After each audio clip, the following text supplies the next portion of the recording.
why? I'm going to punch you again in the chest. That is so irritating. I just figured it'd liven up the room before we got going. I was concentrating on something. Oh, what? Just something I'm highlighting. Well, why would this bother you? Is this thing going bad already? I hope so.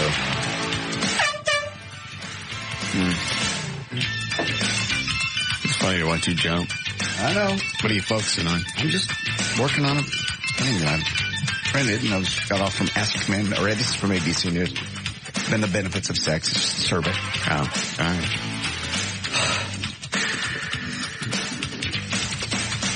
All right, so what was the other thing? She called you too? Yeah. Wigging out? Totally wigging. It's funny, isn't it? Is that your first Valerie wig session? Yeah, and if that was just on the phone. I can't imagine what that's like in person. She's never spoken to me like that. I think she's neato. There's just something about a nutted out chick that can't do anything to you. Makes me horny. Yeah, because she wasn't in the room. Yeah, there's nothing she could do. Nothing she could do. I can't wait. I really can't wait for her first wig out session with Gavin. Because you know how kind of mild-mannered Gavin is? Oh, yeah. I can't even imagine what he's going to do. What do you do? We really just get out of the way. Has anybody ever figured out how to stop her, or you just she and I just used to scream at each other. Mm-hmm.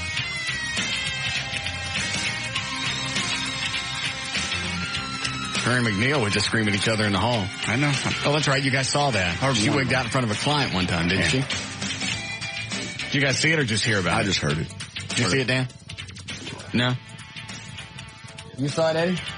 I caught the tail end of it. I was in the production studio cutting a commercial and just heard it through the walls in there and came out and was like going, what's going on? And there were people hiding around the corner, just peeking around the corner to see what was going on. And as I rounded the corner, man, she was just all over McNeil, and he was giving it back to her. And then she'd run down the hall, and then she would run all the way back, and she wouldn't say anything until she got in his door and made sure that he was looking at her, and then she would just start up again. What were they screaming about? Honestly, I don't remember. It was something it was really inane. That was the funny part, but she was going to quit, and he's like going, fine, quit, and then she'd leave, and then she'd come back, and he goes, I'm not listening to you, you quit. Well, what's she still doing here? She quit. That was, yeah. She quit, and then she told me she was fired. Now, well, which is it? Quit or fired? I don't know at this time. She walked out the back door. She had calmed down by then, and then the next day she was back at work.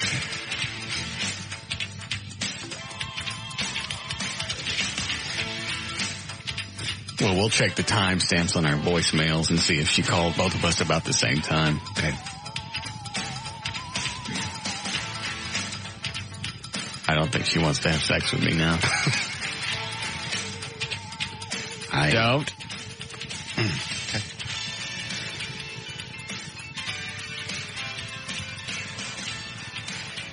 I bet she makes Gavin cry. Very possibly. Either that or we'll see another side of him, and he'll actually get in her face. If he knows it's coming and he knows that's possible. I don't think anybody could expect this. First time I saw her wig out, I couldn't believe it was actually him. You were actually afraid of her, weren't you? The first time she popped at you, I thought, or one of the times she said she was coming back in, and you and... Oh, yeah. This was over at the Eagle. Yeah. Brad and I were doing mornings, and she was in the newsroom, and we were pissing her off. We were giving her a hard time just about... There again, it was just something inane, but it was just enough to push her little buttons and get her twisted. And you could see her through the window in the newsroom, and she just goes... She takes her headphones, she throws them down like that. She does the little cut sign, across her neck. Quit it, I don't want to talk about this anymore. And we keep giggling, keep going on. We keep pushing. She gets up, then she sets back down. Then she gets up, she sets back down. And she's up, and I'm doing play-by-play on the air. Which is pissing her off more. Yeah. And then she storms out the newsroom. I went, well, she's gone. Then our studio door came open, and both Brad and I looked at the door simultaneously and went,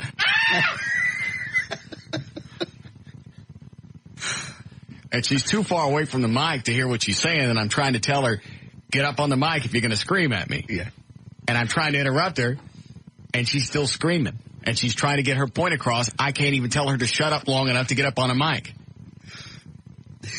Then she storms out of there, and I think she went and talked to the GM.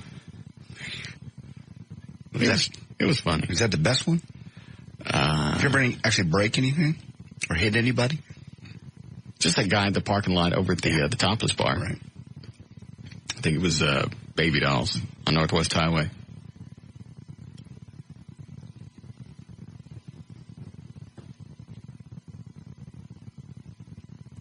I bet she makes Gavin cry. It's possible. She may just wig out. He may say something to her. She wigs out and she'll jump on him. Oh my God. See her jumping right him down the hall. His arms flailing. She looks like something out of Alien. Yeah. Well, Val, I don't think you did traffic well. They just ride his face all the way down the hall. You wait. Oh. You wait till the first time he critiques her. You better get one of those flamethrowers. Because I think that's the only way you can kill him. I'm going to readjust my mic. That's the first time she's ever, and unfortunately it wasn't in person, aimed it at me. And the funny thing is, hang on, I got to fix this. She'll calm down. You'll see her in the hall. She'll be normal again. Like it never happened? Did she even say I'm sorry? Oh, I don't think she's ever said I'm sorry. Okay. But she just, wigs out, gets past it, and then wigs out. Her gestation period seems to be about 3 months. 3 months? Yeah. Then it's like a period of a week that she does this, and then... Yeah. Okay. It's not menstruation, or it would be once a month. It just seems to be almost regular 3 or 4 times a year. So what is today? October 13th? Middle of the month, yeah. 14th? Okay. She'll be due by the end of the year. Correct. Or maybe middle of January. You watch. She's in sleeping. Look at the calendar. Okay. And then when she comes out, you'll know. Thank you. I'd pull the message up off my cell right now, but I think one of the first words is F. Oh. Yeah. So it would do no good. Did you get a bunch of those? Yes. Okay. Did you go to the doctor yet about your teeth? No.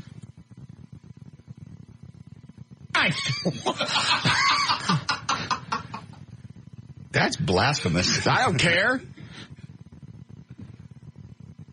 You gonna go? I'm on the, yes. You're on a what? I'm on the list. You ain't on no list, and your chomping's getting worse. It's driving me nuts. Dan, is he coming up? I will pay him extra cash to come up here and do his teeth. Can he come up here? I'll give him a call and see when he's available. What was the last word? What was supposed to happen? Was JD going to go there, or they were going to come up here? What? It's not that hard. Go get your teeth fixed. I have the mouthpiece. Jesus Christ, stop it. Just do it. If I get a mouthpiece, I sleep with it at night. I have a mouthpiece. I bought it at the store. It doesn't. But you're not using it. Well, then help me during the day. Well, it's a just do something. I don't know what to do. I have my teeth taken out. It's a nervous tick. Did we talk to Michael Stower about this, Dr. Mike? The hypnotist? You were going to go to that. You stood him up.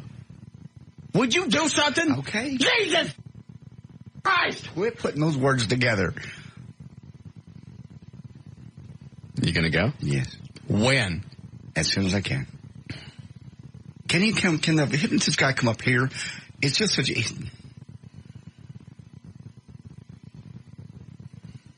I think he likes to do it in his office. I think their offices are set up, the area is just supposed to be relaxing. Conducive. All right. Can you do it on the weekends? Because my evenings, by the time I get out of here, it's late. I don't care. In the mornings, I'm busy. Dan, 2 things. Call the dentist, Dr. Lips. Hibbs. Whatever. And Dr. Michael Stover. Whoever can get up here to him first wins. There'll be some lovely tickets in it for them or whatever they'd like. Yes, Tim? Hi. I hate to ask this question. I'm a loyal listener. What made her wig? I got to know. Just the fact that we're talking about us. Well, she came in there and tongued you one day, and then all of a sudden she's wigging. I don't get it. Well, she's part of the fact. She's pissed off that I'm letting JD get away with it. JD keeps egging me on or prodding the whole thing that I was banging her while she and Everett were dating. Oh, okay. And she's wigging about that. What was the, thanks, Tim. What was the level of wig on your message? I like to be able to compare. I would say it was The first one's a 7. I think the second one's more like an 8. I'm sure she got her something. On a Valerie scale or on a normal person scale? A normal scale. I don't know Valerie scale because I've never really seen her at full wig. Oh, full wig. Full wig. I've never seen it. I put mine at about 6 1/4. She was probably close to liftoff.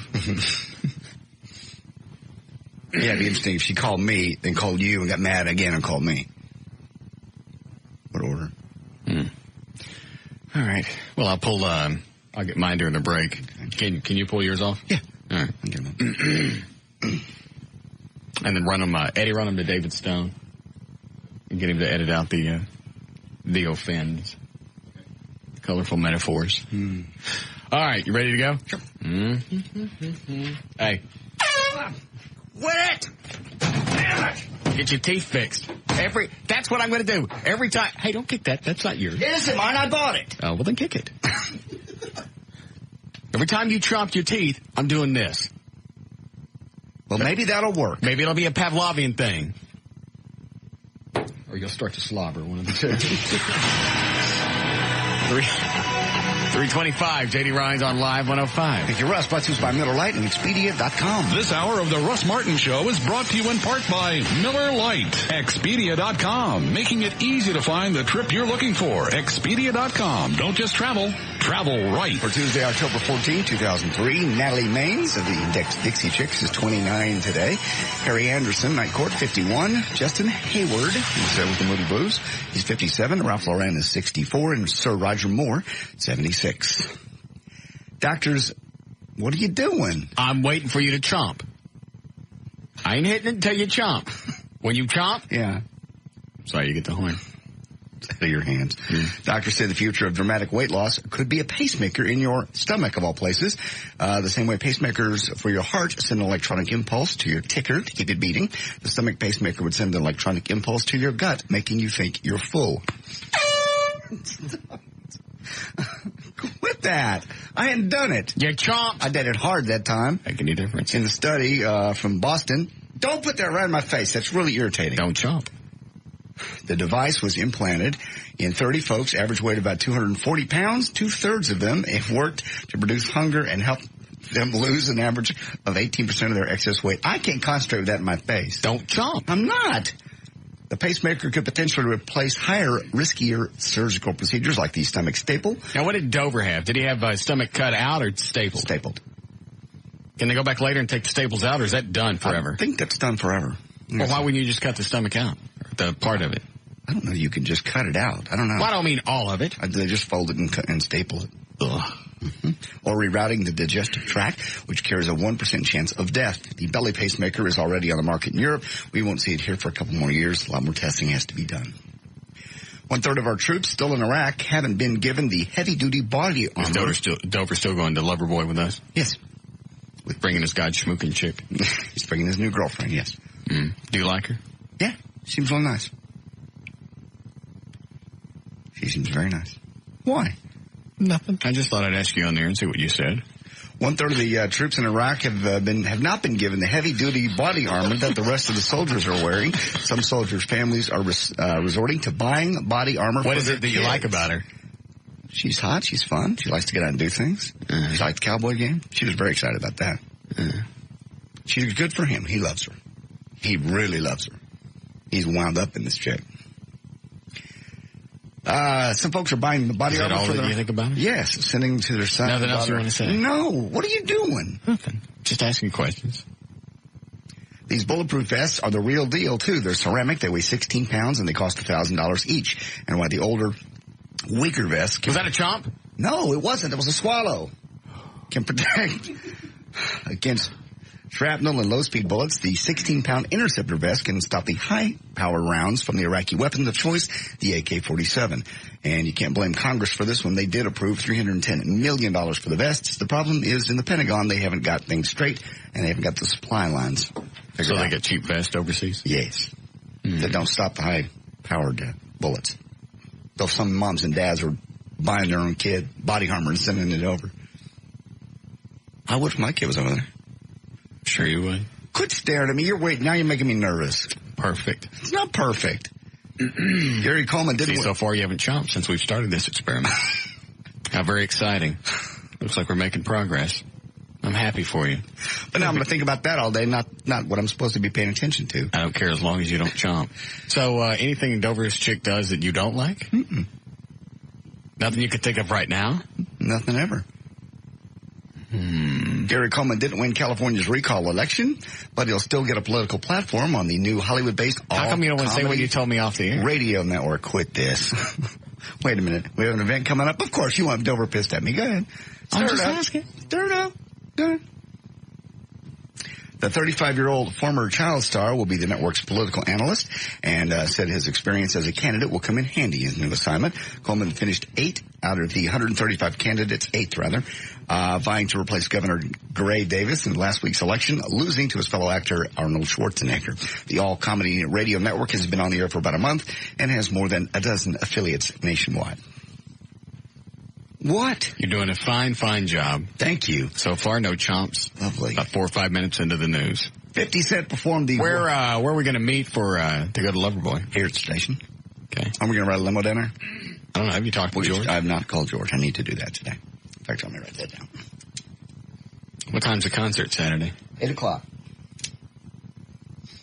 Actually, you know what? I don't have the ticket in front of me. Maybe it may be later. Sometimes at the country venues, they start at 10 and 10:30. I don't want to go at 10:30. Well, I'm sorry. Call Mike Reno and have him reschedule. I don't know. I'm not positive. It could be 8. Mike Reno on the phone, please. Thank you. Is that Dr. Mike Stower? All right. One moment, John. Okay. I'll be right back with you. Thank you. Hi, Dr. Mike. Hey, Russ, baby. Can you come up, can you do any hypnosis up here, or does it have to be in your office? Nah, it's always better in the office. See? Do you do this on the weekend? Well, yeah. I had JD down for Thursday. Of this week? Yeah, at 11. I didn't know that. Did you book that, Dan? When did you book that? Just now? He ain't going to make it 11. I'm working on a show at 11. All right. Can you do something on a Saturday? Where's your office? LBJ and Abrams. How about that, John? Saturday morning. You go in, Dr. Mike does this. What would you do for the teeth chomping thing? How do you address that with hypnosis? Well, we just have to let the subconscious figure out what its purpose is first.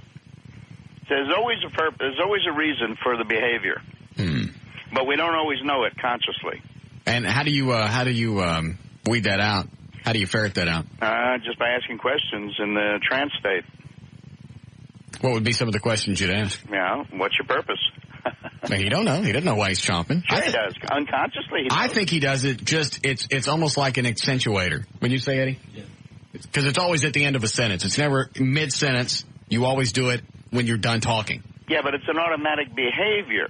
That is, he's not controlling it. It's controlling him. But Yes. when it began, there was some purpose. There was a reason for the new behavior. I'm not sure it's new behavior. They've done it all along. You never noticed it until we were... Well, it was new when it began. Oh, that's true. He's just talking about when it started. Yeah, sure. It might have had nothing to do with his radio voice or speaking or end of a sentence or whatever. We don't know at this point. How many sessions do you think this would take? Just one. Really? Oh, absolutely. How about for smoking? How long does that normally take? One session. That one's a good one because I give a year guarantee with that one. If you start again, I'll work with you for free. How about weight loss? Yeah. Does it work with weight loss? Nope. Why is that? Because you got to eat to live, but you don't have to smoke to live. Okay. So eating is the most challenging of all the behaviors. And drinking as well? You can do that? Nope. You can't do alcohol? Nope. Why is that? That requires a lot of soul searching on that level. Because there's another reason people drink more than necessary. Which is? I don't know. It's different for everybody. Oh. Remember, every behavior, when it began, had either a positive purpose and or a positive outcome for the behavior. We never do it knowing that it's going to be harmful. Though over a period of time, it is. But it's still operating. The subconscious. Well, you know when you start smoking, it's not good for you, and you know when No, you start. don't. Yeah, you do. No. Yes, you do. No, you don't. Yes, you do. Try to convince a 16-year-old that's true. Yeah, the positive there is they think they're cool.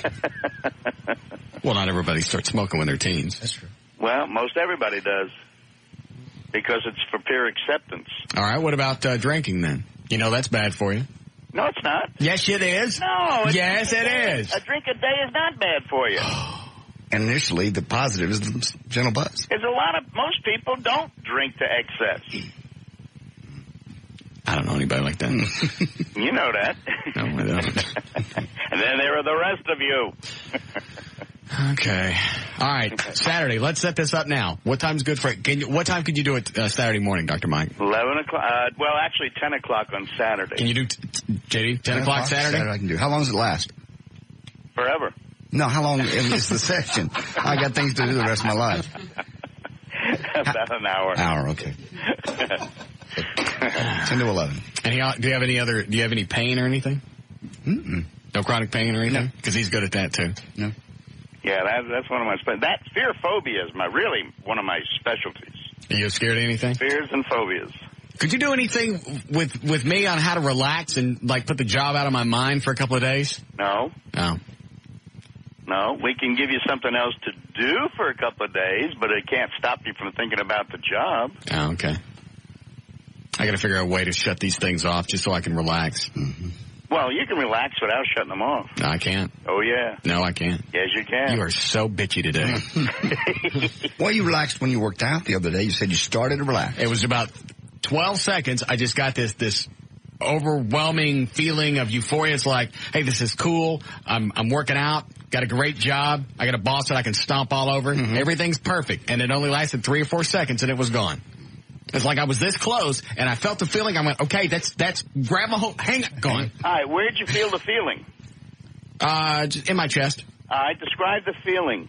So I would know what it felt like. It was a kind of a very light, if I had to give it a texture to it, primary colors. All right, where is it? If you had to locate it on a midline down the middle of your body, is it to the right or left or on the midline? I would put it just above my sternum. Okay, but is it on the midline or to the right or the left? I'd put it in the middle. Right in the middle? Yes. Okay. Now, did you notice when you were describing it that you started to feel that once again right there in that spot? You mean just right now? Yeah. No. Sure you did. It's gone. No, you had to It's feel gone. in order to describe it. You get along with anybody? Absolutely everyone. It's just, it's gone. It'll come back again one day and I'll describe it for you. Mm-hmm. Let it come back now. It's the same feeling that I would get when I was in high school, looking forward to the fall. Okay. You ain't going to get it. See, I told you, it's that gone. was high school. I know. You're not in high school anymore. I understand. Well, yeah, it kind of is. All right. Suppose. This is as close as you get without really being in high school. You're getting paid. Yeah. And you're getting paid for it. Well, I mean, every day you got to get up and study, and you got to research and read and write and do a bunch of stuff, and you come in for class. What? I know you had a lot of years. Yeah. What do you research? When you research? The news. Watch the news. See what's going on. Okay. Make notes.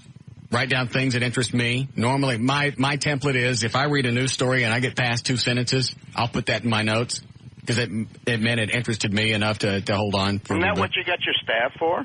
No, this is my show. Oh. My job. Oh, Mike Reno's on the phone? All right. JD will see you 10 o'clock Saturday morning. All right. All right. Thank you. It's Dr. Mike Stower. I believe the website is hypnosisworld.com. Mr. Reno? Dude. How are you? I'm great. Where are you now? I'm in sunny Vancouver for a couple of days. I just flew in from Chicago last night, and boy, my arms are tired. No, you didn't. Yeah, he did. Checky Reno. Didn't you do this last time? Yeah, I believe you did. Okay. Do you live in Vancouver? I do. Okay. Well, I actually live in a hotel room anywhere in the United States, really, but I actually have a home here, yeah. All right. You guys are here this Saturday. What time do you go on? I don't know, but I think I'm somehow related to Mickey Gillies or whatever his name is. Why is Gilly? Yeah, Mickey Gilly. Yeah, I think I'm related to him. Why is that? Well, every time I see a piano, I stand on it and light it on fire, and I think that whole family's weird, aren't they? That would be Jerry Lee Lewis. Are they related? I don't know. He's related to, who's Jerry Lee Lewis related to? Jimmy Swaggart. Oh, yeah, Jimmy Swaggart, Mickey. Yeah, I think they're all cousins, aren't they? Yeah. Yeah. I think I'm part of that family. Yeah. So you don't. a T-shirt once that said Gillies on it. I think that was my family crest. Yes, probably so. I'm guessing. So you don't know when you go on this Saturday? I know it's probably be around 9 o'clock. Okay. You coming down? Yeah. Do you want to get together and visit ahead of time, or? Do you want me to come in? Well, we're not on Saturday. Well, let's go out and do the party thing then. All right. What time you get in on? What time you get in? We're getting in the night before. Okay. We're coming in Friday night sometime. Well, you want to do something Friday night or Saturday? Probably Friday night would be cool. Okay. All right. Obviously, we have a contact number. We just called you. I'll call you halfway through. Maybe you'll even be on. 10 p.m. actually. Somebody just sent me a we'll link. call you for my connection or something. Okay. All right. I tell you what. I'll stick you on hold. Dan will give you all of our applicable numbers, and you call when you get in town. I can't wait. I love Dallas, man. Okay. All right. Well, then we'll see you Friday night. All right, bud. Nice talking to you. Thank you, sir. See you, Russ. All right. Bye, Reno. We were going to go haunted houses. Maybe go with us Friday night. Oh, is that where we're going? Remember, we're going to jump in the limo and go down to Screams. Oh, okay. If you want to. If not. Well, depends on when they get in. I was supposed to put him on hold, wasn't I? I'm sorry, I forgot. Call him back. It's 10 o'clock Saturday night. Why is it so late? Is there an opening band? It doesn't know. Probably not. Billy Bob's, they were always at 10:30. I don't understand that. They just start late. Okay. I don't understand that. I don't know. I think it's probably based around the fact that if they start later, people will stay later, people will drink more. Well, if they got there earlier, then they could stay longer. That's not how people do. Why is that? They just don't. People go to dinner, then they go, I didn't do it. Yes, the hell you did. I didn't. Did you hear it? Hell, yes, you did. Did not. Yes, you did. And I probably missed a couple because I wasn't paying attention.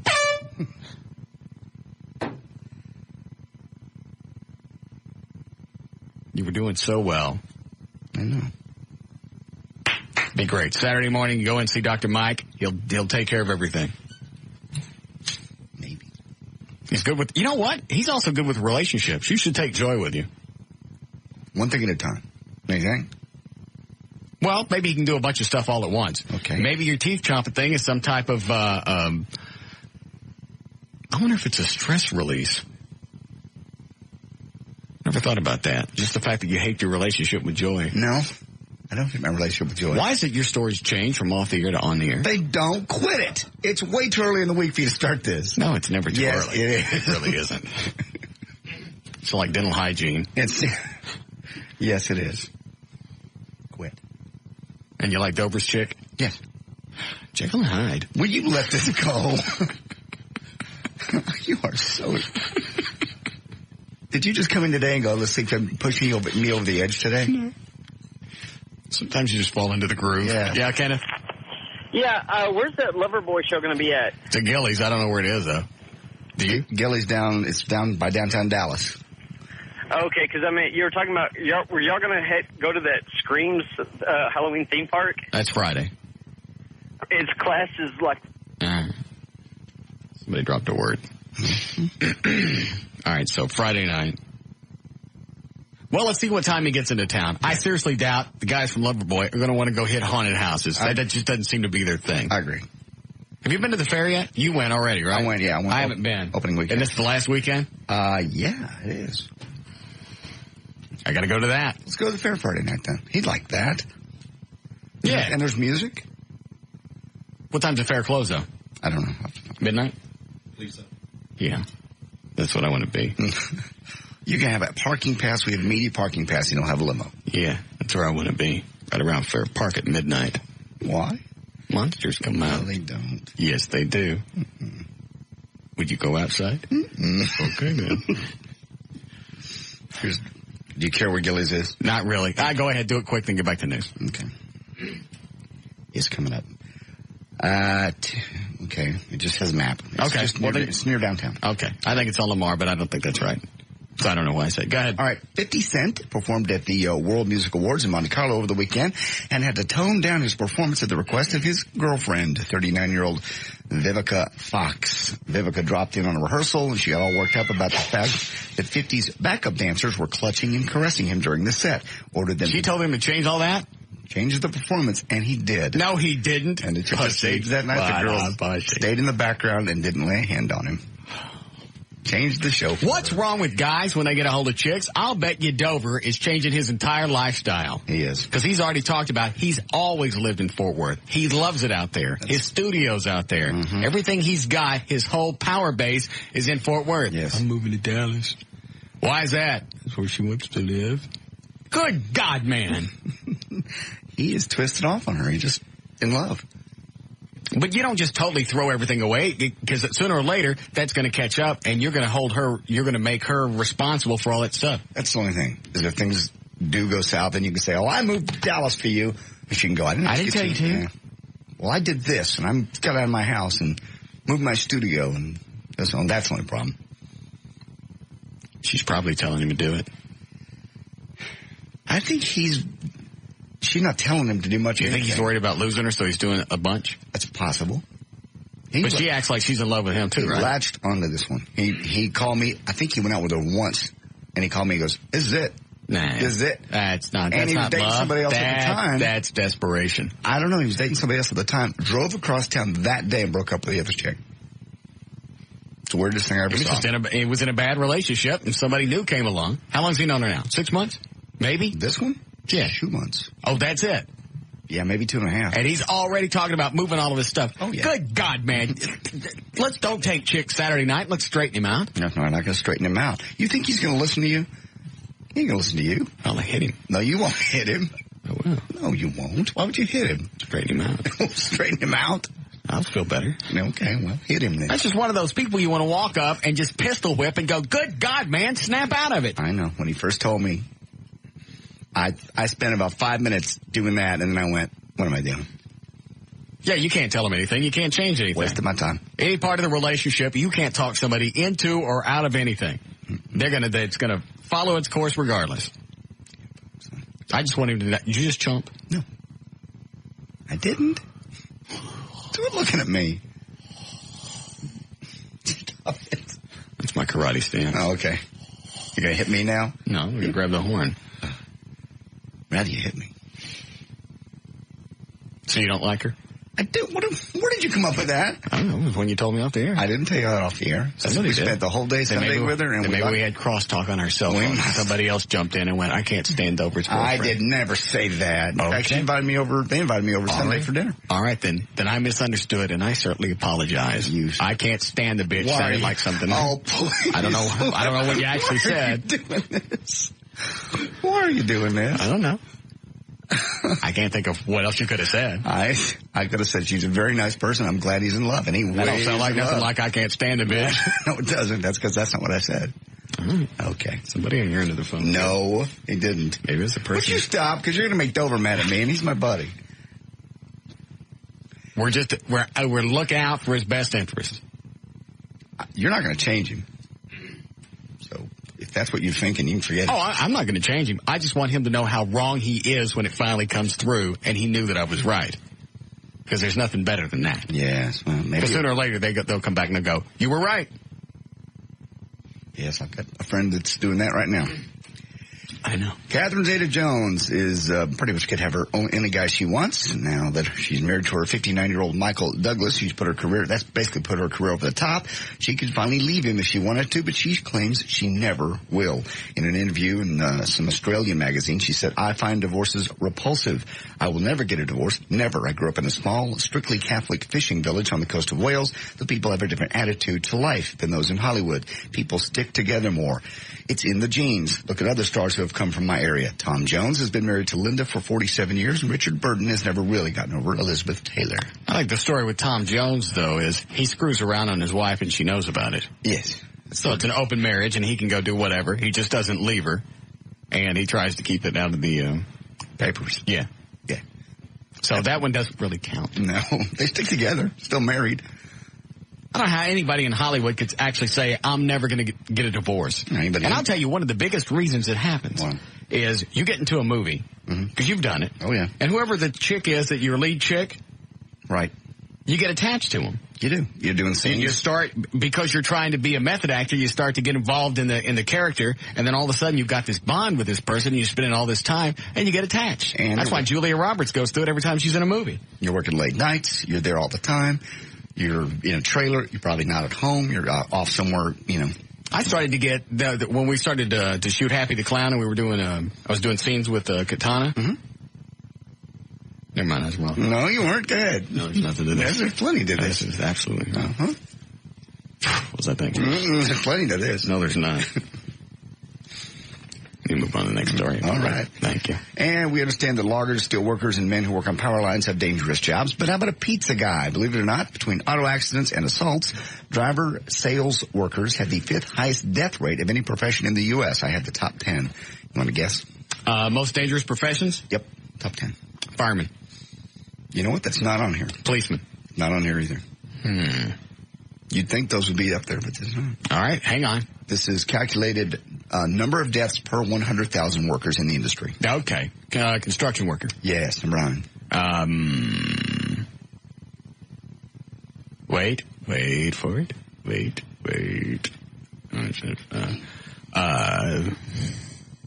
Anybody works with animals? Not really. That one should have shot up to the top of the list. That's only one. Give me a hint. People that are around vehicles all the time on the road. Thought I said construction worker. That's truck drivers is number 10. Oh. And construction workers number 9. All right, I'm out. Go ahead. Well, in a way, people that live work with animals. Farm occupations number 8. Well, that's probably from getting run over by tractors. Tractors, more likely. Electrical power line workers number 7. This one makes sense. Roofers number 8, falling off. Then delivery boys number 5. Oh yeah. Yeah. Delivery guys. Oh, there's not a chance. Go out to some place in the middle of the night. Next thing you know, you got a bomb strapped to your neck. Yeah. Well, just walk into those strange apartments and no. And they know you got cash and they know you're away from your car. Right. Steel workers number 4. Pilots, by the way, and number 3. But these are bush pilots, air taxi pilots, crop dusters, not airline pilots. Okay. Fishermen number 2. I don't know. And number 1, loggers. Well, most of them drown. Okay. All right. We don't have time for the audio, I'm assuming. I don't know. Do we? No. Eddie says we don't have time. Third news and information. I'm J.D. Ryan, Live 105.3 to talk to Rock, Texas.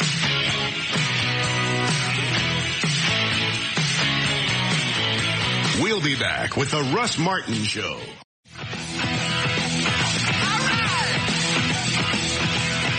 Here are the rules for calling the Russ Martin Show. Do not call and ask for phone numbers or websites.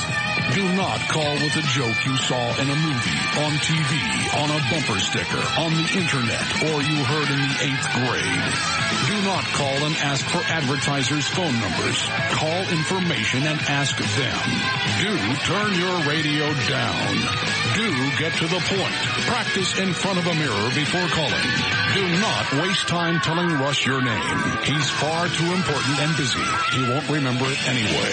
If you understand these rules, call Russ now at 214-787-1053. All right, I pulled the 2 messages that she left you, and I pulled the 1 message she left me, and I got most of it cut out.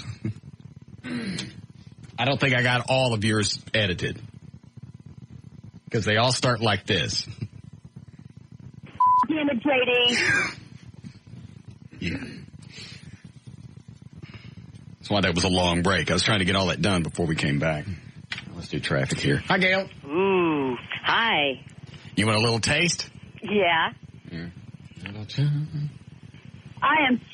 I'm going to warn you, I am so pissed that I can't even see straight. What the is your fascination with me and Russ? And it gets better. Oh, we. Yeah. Can't say that I blame her. Why? Why? Nothing going on. It's all shtick. It's not real. You know, all people know that it's not real. Oh, yeah. JD's just, ragging me. I'm ragging him. It's good-natured ragging. I ain't never really poked her. Well, sure. Shut up! You think she would know that? I mean, she knows you so well. That is very damning in itself. Why is she so upset? Because she knows something's happening. She knows she told me in the hotel lobby. Well, you're just making it worse, JD. I'm making it worse? Just because she's wigging out, especially with her. Logic has no play with her wigging out. Okay. Never confuse I've never seen her wig out, but I don't tend to make people that angry, except for my ex-husband. This is, on a 1 to 10, I'd put this at What is this sick little twisted thing? I put that at about a 5 on Valerie's really? scale. Yeah. She's capable. Oh, she's capable of so much more. Really? Yeah. This is a little. She's like TNT. It's yes. Little old package. She's saying big TNT. old boom. TNT. Oh, TNT. I thought you said PNT. No. I said TNT. I got it. Yeah. Right. What do you got for? I said. I just never done that. Tylock, Just Brakes, and Advanced Laser Clinic. Your out cue is LASER. It's not LASIK, it's Intra-LASIK. Come and discover the Tylock advantage this Tuesday evening at our free Intra-LASIK seminar at the Tylock Eye Care and Laser Center. Call 972-258-6400 to attend. Just Brakes gives a pro rata 50,000-mile warranty on everything they do, and they offer same-day service. Just Brakes. Just stop and think about it. For the best in laser hair removal and skin rejuvenation, visit Advanced Laser Clinics. For a location near you, call 866-54-LASER. That's 866-54-LASER. In Farmers Branch on southbound 35 Simmons at Valley View, there's a wreck in the left lane and traffic's backed up to Valwood Parkway. Northbound 35 Simmons at Inwood, a truck broke down. It's got a flat tire. Also, you got a stalled car in the left lane of westbound LBJ between Jupiter and Plano Road. That has a flat tire.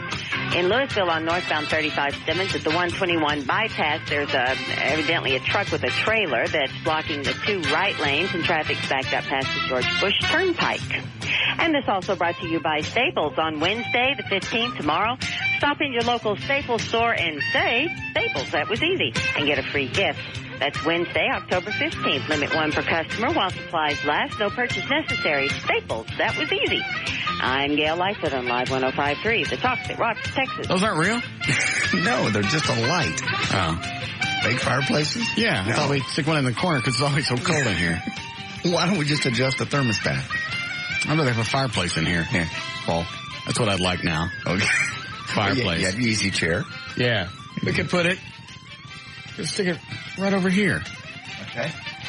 Okay. And then we have somebody come in and run the vents out, go outside. We can have a fire in here in the winter. No. Why not? They said a fake fireplace. I want a real one now. No. That's what I'd like now. Oh, God. Wouldn't that be cool? It would be neat. Have a studio with a nice roaring fire. Yes. What's wrong with that? You're a nut. No. Fireplace. All right, you're going to need tonight 50 for the overnight low. First of all, cool snap. 76 tomorrow and sunny. And we have 71 degrees currently. Live 105.3, The Talk That Rocks, Texas. Hi, Chris. Russell, Yes, sir. I'm thinking JD really wants to sleep with Valerie, No. Why not? but he can't, so he's having to live through you, and that's why he wants the scoop. I never got the scoop. You don't have any scoop. I do have the scoop. There's If no you want me punch. to shut up, tell me to shut up. There is no punchline to this bit. That's not a way. Yeah, I know. Just a thought. Thank you. Thank you. There's a nice little twist at the end of Valerie's voicemail, the one that she left for me. Okay. But we'll get to that momentarily. Okay. You turn the air up? Yes. What was it set on? 60. Why? It was hot a couple of days ago. Sorry. It's always cold in here. It was hot last month. Yeah. Let me grab this and then we'll go. Yes, David. Hey, Russ. Yes, sir. Friday night's DISD night at the fair. That's when all the gangbangers come out. Do they really? Yeah. Because they get in for free. It's a gangbanger. Right, you might want to know. Little gangs. It's where all the little, excuse me. Do what? All the little gangs, Yeah. I mean, like real gangs come out? Well, in the police department, we call it stick night because that's when we actually get to hit people. Oh, really? Yeah, they like to charge us. Well, Stick night. it's big night of the bullpup. Yeah, we're going to get one of those bats, and now you get smacked. Yeah, you'd have to bring your own. But they got plenty of cops out there, right? Yeah, they usually pull in a few more on that night, though. Okay. All right, so maybe we don't go Friday night. All right. Thank you, David. You bet. All right. Stick night at the State Fair.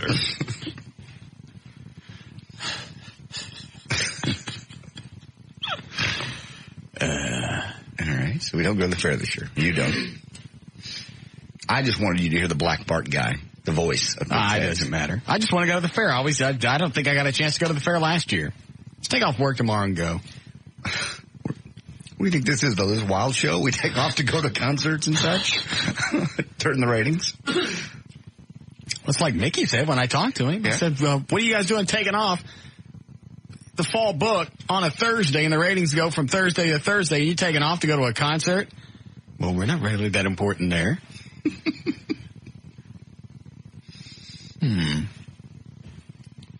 What an interesting thing to say to the brand new PD. Yes. Program director. You're really not this important. So if you let us go, it certainly wouldn't cause any damage.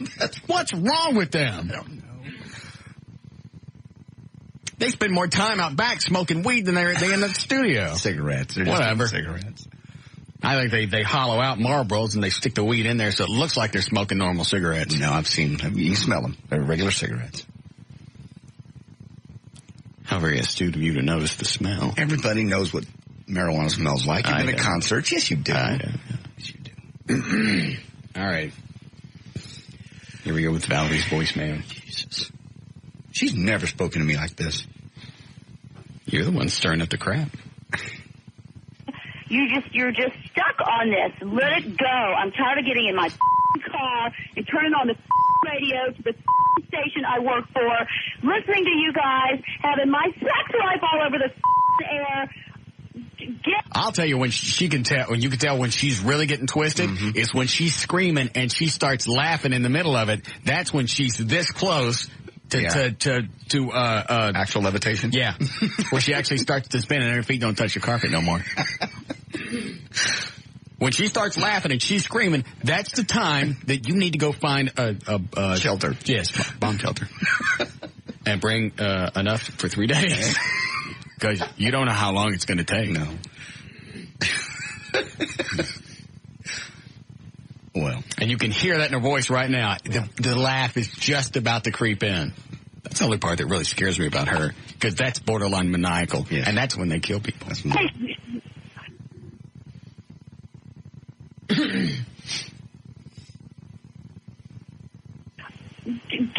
over it. Get the over it. I don't know what this little New Year's Eve thing is that you claim I told you about. I've never told you that Russ and I had sex. Never. I haven't. I've never told you. Wouldn't it be funny if her and Gavin fell in love? Why? I don't know. You don't deserve that. Just the two personalities. Oh, yeah. Yeah. Just both ends of the spectrum. Really calm, quiet, reserved. Yeah. Well-reserved guy. And then this. That I was upset. I confided in you New Year's Eve. Trey was a dipshit. I was. Oh, that's right. Trey was her date New Year's Eve. Yeah, it was her date. How did that happen? I forget why. They just were both going, and I think you somehow pushed them together. Why don't you you two go together? And they did. They didn't talk the whole night, I don't believe. She didn't go home with him? No. Oh, she goes home with everybody. Not him. 3:30 in the morning, she's still in the hotel room. Telling me how perfect a guy you are for her. She was not. I'm telling you, that's what this whole thing is about. I'll shut up if you want me to shut up. And why is it? I don't care. We're getting mileage out of it. Okay. Nothing's happened. I don't want to hurt her feelings. And why is it that you think I can't be alone with her and we're drinking and we don't have sex? Because I just know you. I don't know her that well as far as what she does off hours. All right, so let me ask you this. Mm-hmm. Are you a better person than I am? No. I wouldn't say so. Do you smell the paint fumes? Am I in the corner? You're about to be. Why? I've never been alone with her. That's not what... Drinking in the house. Yeah, I can't even talk. In the hotel room lobby. That's because you know you smell the paint fumes. No. What about the nights that you'd stop by and talk to my girlfriend and both you guys are drinking? Jesus. Vulnerable state. You mean to tell me that in the exact same... Because now at this point, that's the exact same thing. No. The exact same thing happened to you back in 91. You're all depressed over your marriage going belly up. Excuse me a second. I got to clear my throat. Okay.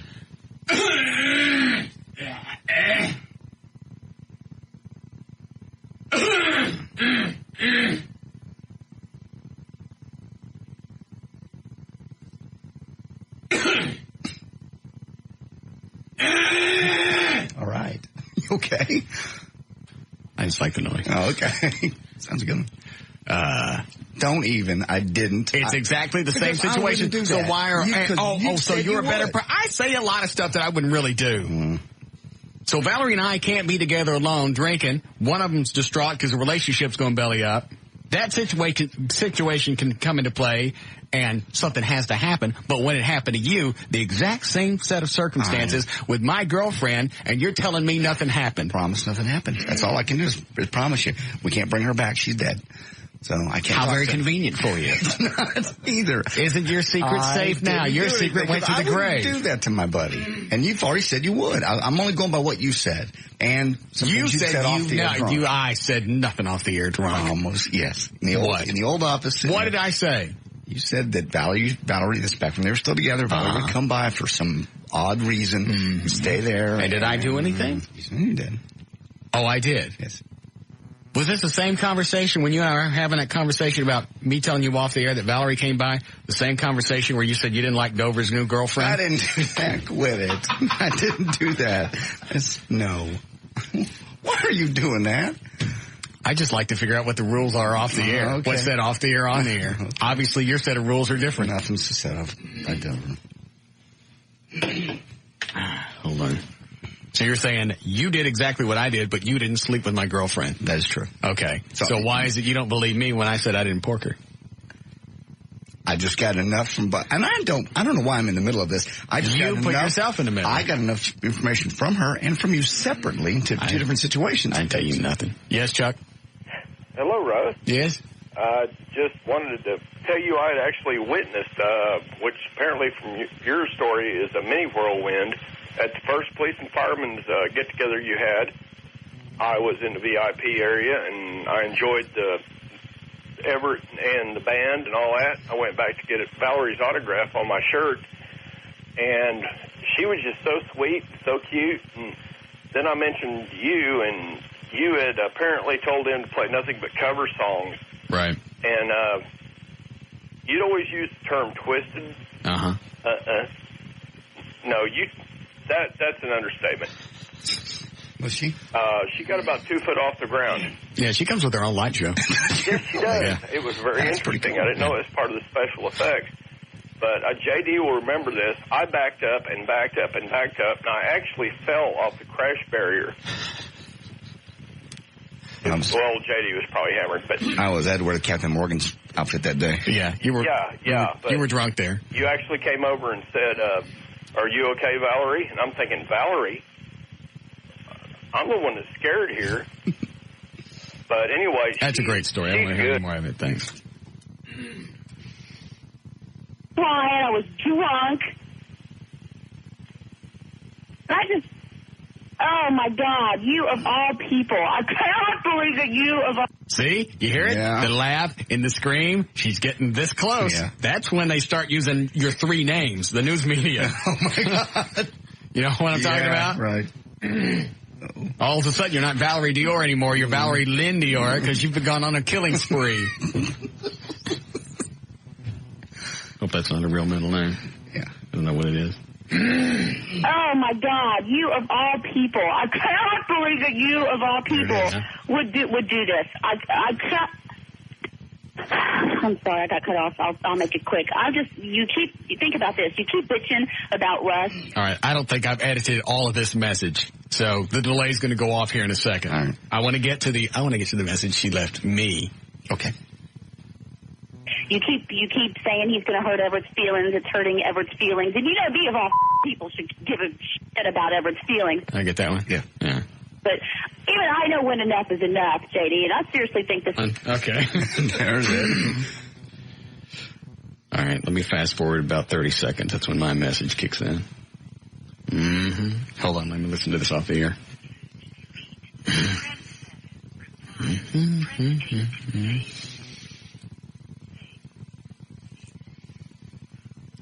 There you go.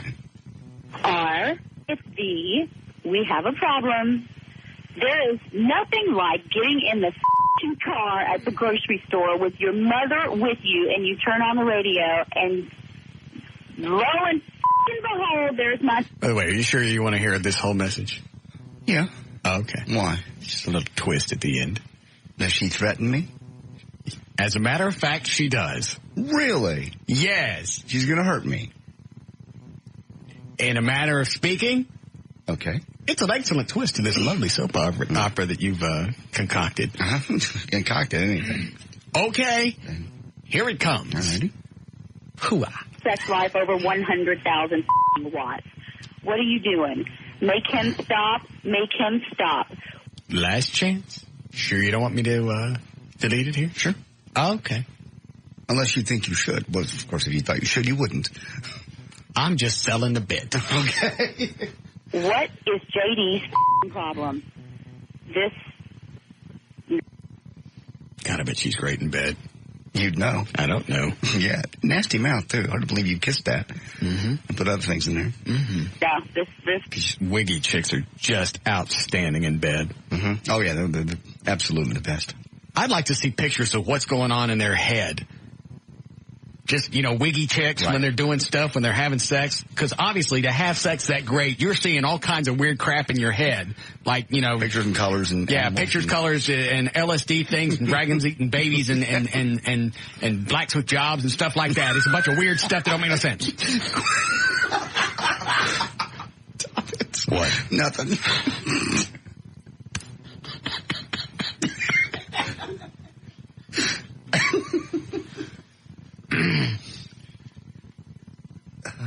Line up the black people in order of anger, if you would, when they call in. Thank you. Man. Was not supposed to happen. Make him back off. I seriously, I had it. I just left him a message and I asked him to back off. And if I could get your help or help on your end, I think maybe this would go away. So, and if this doesn't go away. Here it comes. Ready for the threat? Mm-hmm. Okay.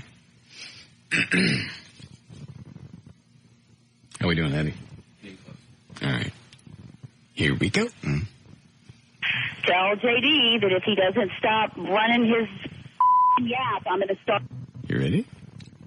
She's threatened me bodily injury. No. No.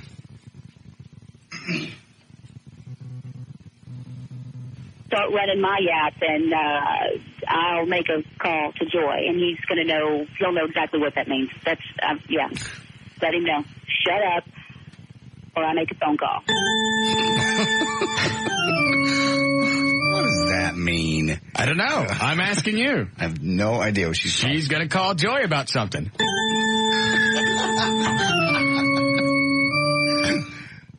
She can call. What is it Valerie can tell Joy? Nothing. All right. I like the way this ends. Have a good show. Good show.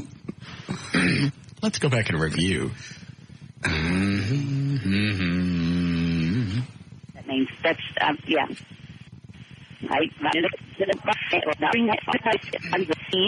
I can still understand her back. Yeah. Can stop. What is JD's problem? This. Did I go back too far? This was not supposed to happen. I went back too far. To get your help or help on your end, I think maybe this would go away. So, and if this doesn't go away, tell JD that if he doesn't stop running his yap, I'm going to start running my yap, and I'll make a call to Joy, and he's going to know. He'll know exactly what that means. That's yeah. Let him know. Shut up, or I make a phone call. What is it Valerie's going to tell? What is Valerie going to tell Joy? She got nothing on me. Obviously, she's got something. Why would she throw that out at the very end? I don't know. She has something. What is it? She has nothing. Tell her to make the call then. You tell me. I'm not telling you. Oh, yeah, I'm going to tell you. If I knew what she was talking about, I wouldn't say it.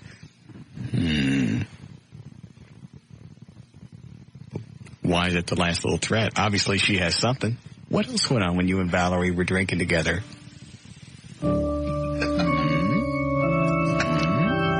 In a hotel lobby with a bunch of people. Nothing went on. We don't know that you stayed there the whole time. Nothing went on. Tell me what you did. I didn't do anything. Say it! I didn't do anything. Nothing. Listen to her cry about you. What's she going to tell Joy then? I don't have any idea what she's going to tell Joy. Did you have sex with Valerie? Oh, please. Eddie, add that to the list of lie detector questions. I'm not answering the lie detector. Oh, yes, the hell you No, are. I'm not. Do you have the questions? Yes. Let me see them, please. And then you are too. Excuse me, I've had questions written up for me and you and for Gavin Spittle, our new program director, to see if we can trust him. What would you like to hear first? The questions for Gavin, the ones for you, or the ones for me? Gavin first. Have time to read these? Wish we wouldn't. Can we just take a really long break? Yeah, but it just kind of sucked from the first hour.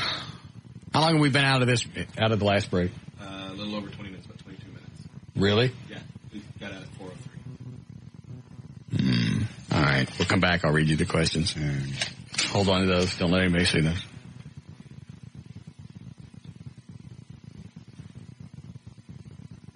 We should just stop talking about this. Why is that? Just time. Beat it to death.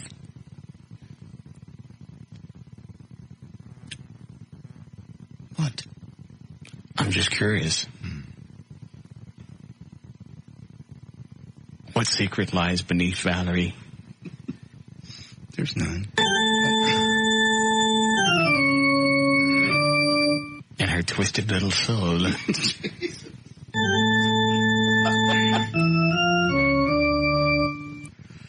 No idea.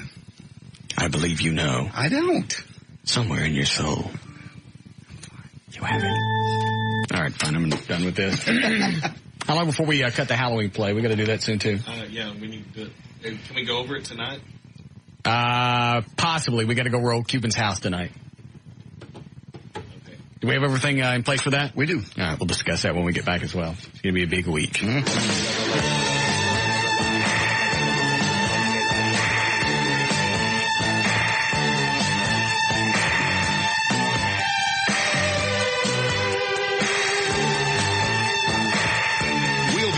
With the Russ Martin Show.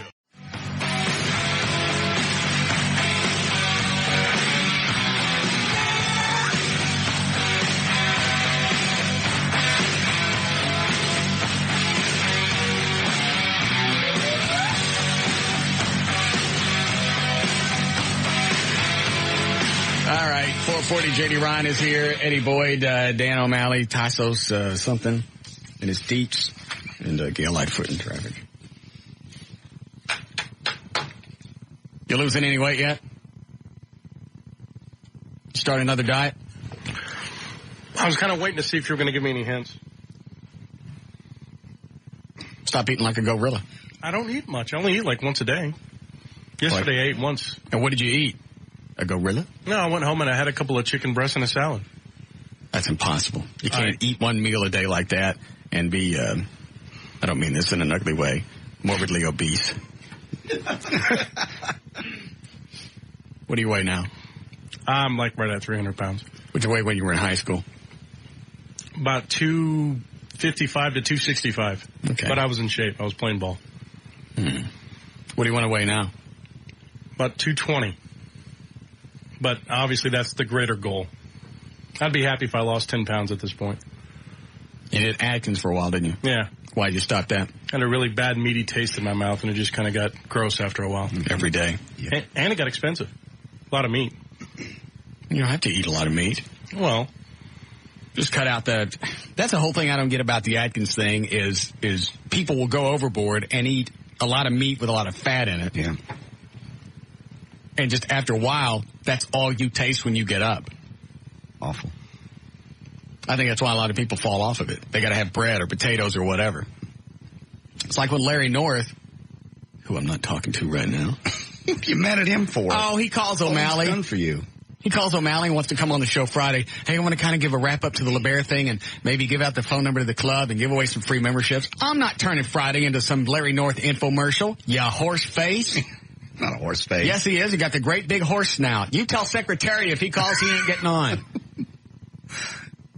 It's a great guy. Look at all he's done for you. Well, but it's like, how much promotion has he gotten over the past 2 or 3 months? Everybody knows who set me up, did this, got me on the weight training thing, got me ready for LeBaire. Everybody. True. Well, I didn't give out the phone number. He didn't say that. Not that way. That's what O'Malley told me. Oh. Is that what he said? I actually pulled off the voicemail for you. It's in the studio. Oh, really? That way there's no confusion, no miscommunication. Is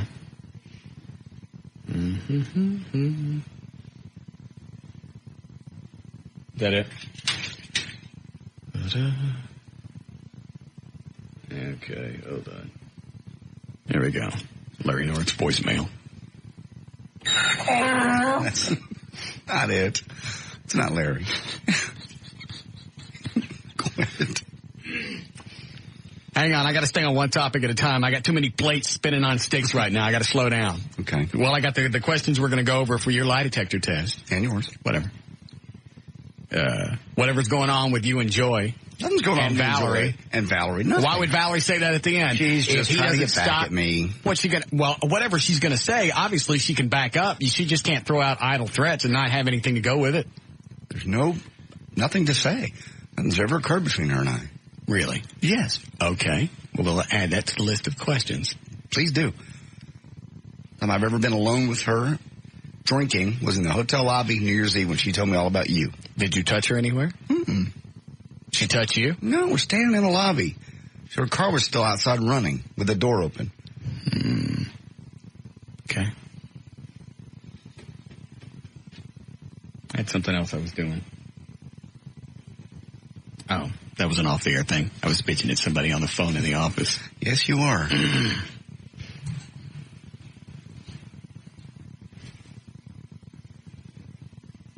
What is that? Okay. Well, now I want to hear the Larry North thing. And where was I going with the Larry North thing? Oh, I was talking to Tasso. You're not talking. Stop eating like a gorilla. Larry North put me on the thing. I didn't really lose any weight, but I didn't gain any weight, and I was ready for the workouts when they came around. You get lean, and you're eating 4 or 5 times a day. Yeah. Why don't you at least try that? Are you working out? I'm doing a little bit of weights. I'm trying to get in the habit of doing a little cardio again. Well, you can use the weights out here that I have. Okay, thank you. I don't know how long before they come get them. Well, thank you. When they come to get them, just don't answer the door. Yeah. Well, what do we got? About 300 pounds? Easily, yeah. About 5 maybe? All together or just on the one? I don't know. I will say about 500 pounds of weights and a squat rack that came from Cowboys training camp. Right. That they brought in. I asked for a price to buy it all, but I haven't heard from them. So I'm just going to hang on to it till they come to get it. Very good. And then we don't answer the door. You lay on the floor so they can't see you through the windows. That's what I used to do with the morning news boy. Newspaper. Where was I? North. Why don't you try that? I'll give you the diet thing. In fact, it's still on my website. I forget where on the website. You'll have to look. Okay. But it's a whole breakdown of what they gave me to eat. I'll do that. Thank you. I appreciate that. And then here's what we'll do. This will be my promise to you. We'll weigh, do we have a scale? We'll get a scale up here tomorrow. Obviously, we can't weigh you all at once. We'll get a scale up here tomorrow. We'll weigh you. And every week that you don't lose, we'll do it slow. That way it's not a drastic change. You'll feel better. You'll feel like you're hungry. We'll do it slow. Every week that you don't lose 2 pounds, we're going to take the stun gun, and I'm going to shock the out of you. So there's your incentive to lose. Forget the health benefits and everything else. There's your incentive to lose weight. Every week that you don't lose at least 2 pounds, I'm going to shock the out of you. 2 pounds for the week. Yes. Okay. I think that's fair. That's very fair. That's 8 pounds a month. I think I can do that. I'm afraid, but I think I can do that. And if you gain weight, bag of cheese and a hamburger. Sorry. All right. So we'll weigh you tomorrow, and then what is tomorrow? Wednesday? Mm-hmm. We'll go from Wednesday to Wednesday, and we'll see how this goes. No reason why you can't lose weight. Those teats of yours must weigh 80 pounds apiece. It's not muscle. Don't even try. No, it's not. Mm-mm. Muscle holding them up. Thank you. All right. Oh, we got to do news, too. I knew there was something else floating. Let's do news first, and then I'll go over the questions that you'll be facing tomorrow when the lie detector test lady comes up. You can play Larry's... How long is the thing? How long is Larry's voicemail? Minute? 2 minutes? Just hold up fingers. 1 minute? All right, we'll do this quick. Hey,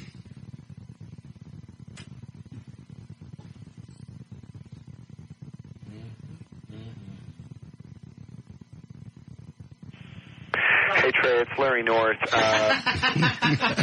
Well, he didn't know. He does know. Does he? Trey's been gone 2 months or 6 weeks. I don't know.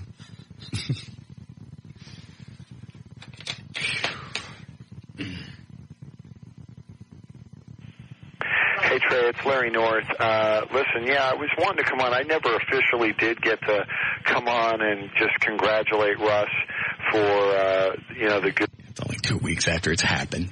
Nice way to be on top of it, Larry. He's been traveling. Okay. Well, this show doesn't stop for his traveling. I realize. We're already past the LeBaron thing. It's gone. It's over. Mm-hmm. I'm moving on to the calendar now. Shoot with a bunch of hot chicks. That's nice little Christmas scenes, January scenes, stuff like that. And you're still working out with Larry's people and his equipment. Yeah. Okay.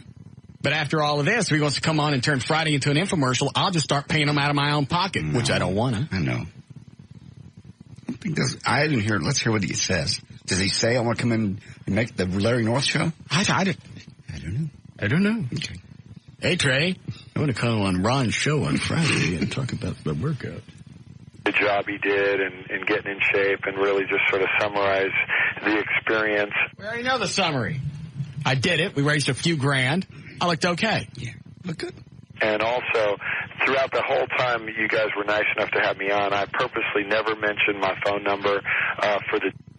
What a swell guy. I never mentioned my phone number. All the times you had me on. What does that mean? You never mentioned the phone number to the club, but of course you mentioned the website, and we mentioned it every night. Yeah. What a trollop. Jim, and I think that based on, we did pay to have Kevin and Randy. See? You see? What? Now it comes out. I do all this for you. You give me something. He does not. That's exactly. I had to pay for Randy and Kevin. That was his choice, and he's going to come on just congratulate. I didn't even ask him for any of that. See? Now he's turned into the jilted girlfriend. I'm past the event. I don't need him anymore. See what I did for you? And, of course, when he comes on, I'm going to go, I didn't ask you to. I know. Leave him alone. Such a nice guy. Look, he's done a lot for you. I've done a lot for him. Yeah. How much free advertising do you think he got? Oh, Lord. 15, 20 grand? About, somewhere 15, maybe 20. He's getting it now. Mm-hmm. Of course, we're making fun of his horse snout. Mm-hmm. Horse snout. Andy and to work out and thought that they did a good job, and I'd like to at least be able to promote them and say, hey, if you'd like to, anyone listening, the first 50 people that call, I'd like. See, it was turning into a great big call-in fast game thingy day with Larry North. He just doesn't know how your show goes. We don't do the first 50 callers and all that. I wonder what he's giving away. It worked. Yeah, I like to know now. To be able to give a free book and a 1-month pass to any free what? Book. Oh. Any of our clubs that, in particular, give some sessions out for both Randy and Kevin, an effort for them to get some business out of it. See? Well, I would think Randy, when we've mentioned Randy and Kevin, in fact, you even had a love thing with Randy for a while. We've mentioned if I can get her in that calendar. Mm-hmm. My eyes water up just thinking about it. I know. That'd be great. Because she said she might do a provocative pose to where she didn't have a top on, but her yams would be covered either with her hands or, with like barbells or something like that. That'd be great, yeah. In the gym. Yeah. His gyms are really photogenic. Really pretty. I don't know. So, Dan, if you would, call, wait a minute, let me think. Seabiscuit. And tell him we won't be able to have him on Friday. They're done. I look at him and Tassos. They'll laugh at anything. Yeah. All right. You ready for news? If you like.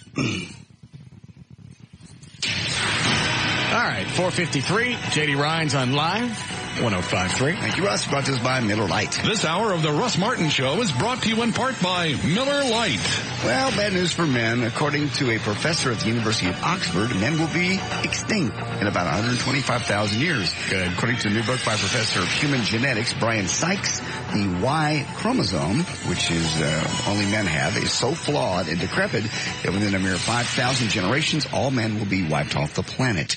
Sykes claims that the technique for fertilizing one egg with another one already exists. Sykes adds that men could be rescued, but only by massive intervention. I wasn't paying attention. How are we going to die off? The Y chromosome's a mess. That's what makes you a boy. Well, then chicks would die off too. After a while. It says the technique for fertilizing one egg with another already exists, so they would continue. People would just all have women babies. And then the techniques for fertilizing an egg with an egg already exist. In fact, there's a few species of animals that are asexual. Yeah.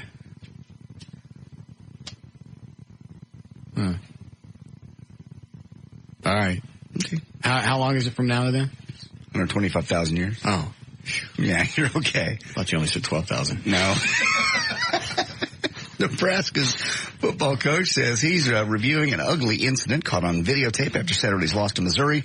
A Nebraska player is seen... Oh, I saw this. Knocked the snot out of this kid. Out. I mean, he's out. He doesn't know what state he's in anymore.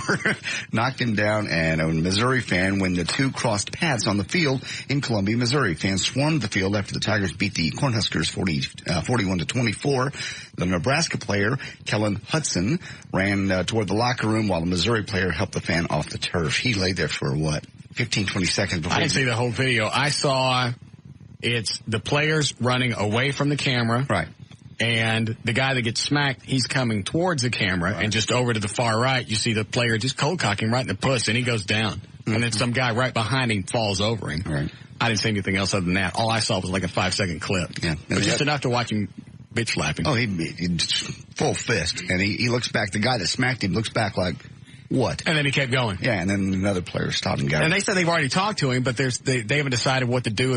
So far, there's no discipline. They ain't going to do nothing to him. No complaint filed and no arrest. Speaking to CNN, the fan said that he was punched and that Houston should face disciplinary action. The fan wanted to remain anonymous. Why? I don't know. Did you just chomp your teeth? No. Give me the horn, Ed. I didn't.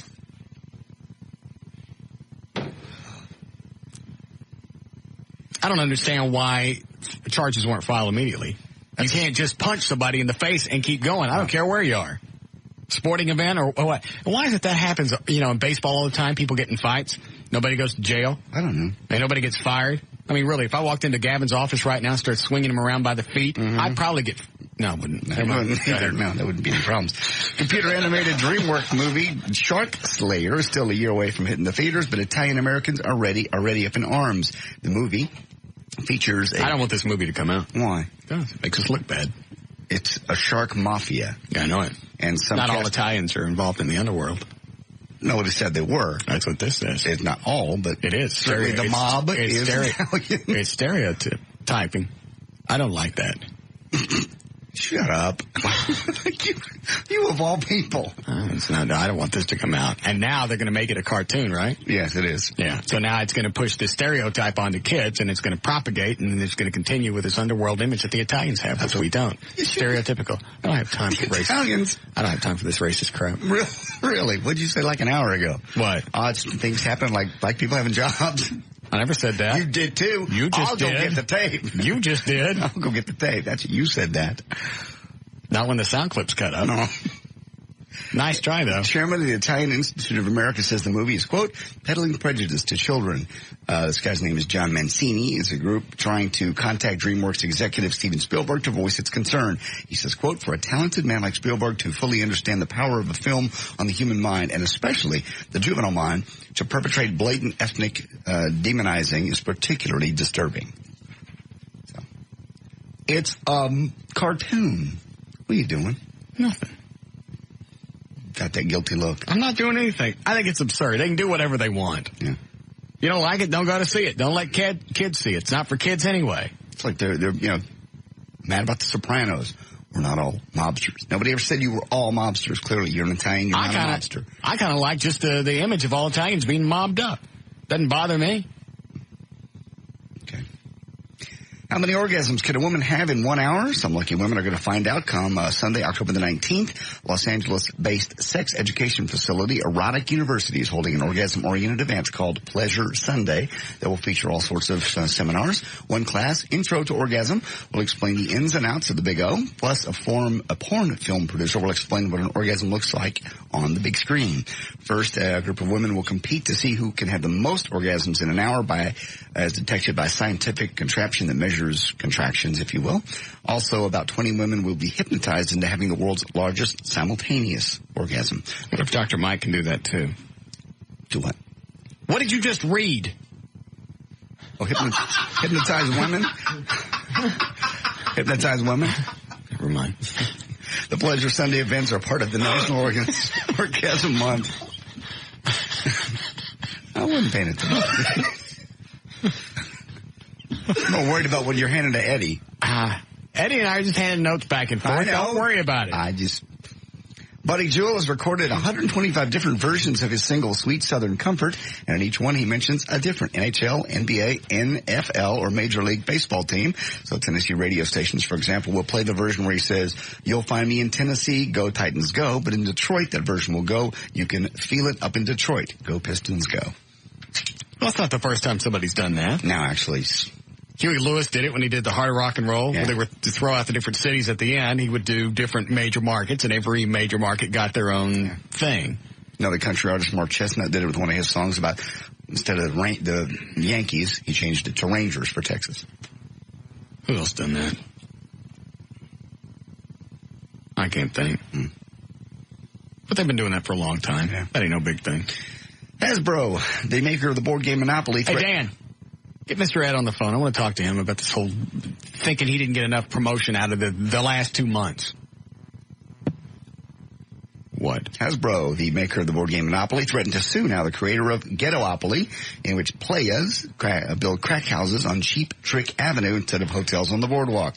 The game's creator, David Chang, did not respond to emails from the Associated Press, and he claims that the Ghettopoly, or actually Hasbro claims that the Ghettopoly violates its intellectual property rights. Hasbro has licensed many variations of Monopoly, things like for NASCAR and other such, but they said they don't agree with this one. David Chang says he's unapologetic, and he's actually going to come out with some other ones. Hoodopoly, Thugopoly, Redneckopoly, and they're all coming out soon. I bet they don't. Yeah. It's a big company. Yeah. They're smashing. Mm-hmm. And if you want to hear any audio, yes, love to hear it. It's over there. Is it? Kill Bill. What is this? Oh, that's it. Randy Savage, the wrestler, has a new CD. Of what? It's music. Rap music. I pulled a couple of clips off about a month ago, and then I saw that available, so I grabbed you a copy. I'm black. Oh, I'm back. Are you ready? Hit the floor. Oh, is this the guy that did the Slim Jim commercials? Yes. Oh. Yes. I'll listen to that in a second. I'll get the audio. Cut number one, Kill Bill, volume number one, opened up in theaters last weekend, made a bunch of money for number one. Quentin Tarantino, cut number one, says, if he was a video clerk, he would definitely recommend Kill Bill to teenage girls even. Say a 13-year-old girl came in, all right, and held up Kill Bill, you know, is this any good? I'd say, yeah, baby, you're gonna love it. It is girl power to the ultimate degree, you know. You take home and you watch this, and when you come back, I'll sell you an Uma Thurman poster to put on your wall. Cut number two is Uma Thurman. Her character, actually it's a scene where Uma Thurman's character admits to Cottonmouth, who's Lucy Liu, that she may have misunderstood Cottonmouth's defensiveness. You didn't think it was going to be that easy, did you? You know, for a second there? Yeah, I kind of did. Silly rabbit. Tricks are for kids. Kill Bill Volume 1. Daddy, do you see? That's a big, it's a big Quentin Tarantino thing. They throw out 60, 70 references, like in Pulp Fiction. Hey, it's all cool in the gang. We're all a bunch of Fonzies. Tell that bitch to be cool. Mm-hmm. Maybe that wasn't from the 70s. No, I don't think that was. All right. Go ahead. Cut number 3, George Clooney. His new movie is Intolerable Cruelty's out. Cut number 3, he was asked if he regrets having his fame. Part of it's a trade-off, and you just have to sort of steel yourself when you go out and know that the walk to the market will be sort of a more public event than it would have been a few years ago. Sometimes you're prepared for it, and sometimes you don't go out because of that. But it's not something you feel sorry for yourself for. And George Clooney, what? Nothing. I was just wondering if I want to trade, if I would want to trade everything for what they've got, to where you can't go anywhere and do anything. I kind of like the whole radio thing, because you could be wildly popular and successful and make lots and lots of money. Lots of money.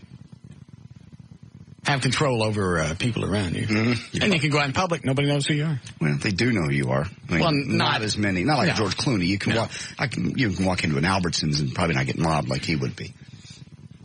I don't know if I would want to flip for that. Mm-hmm. Given the opportunity, same money, say it was George Clooney money, would you still want the instant recognition? Because you can't go anywhere around the world if you were him. Yeah. Without being bugged. That would drive me nuts. Yeah. You just chomped. I did. Yes, you did.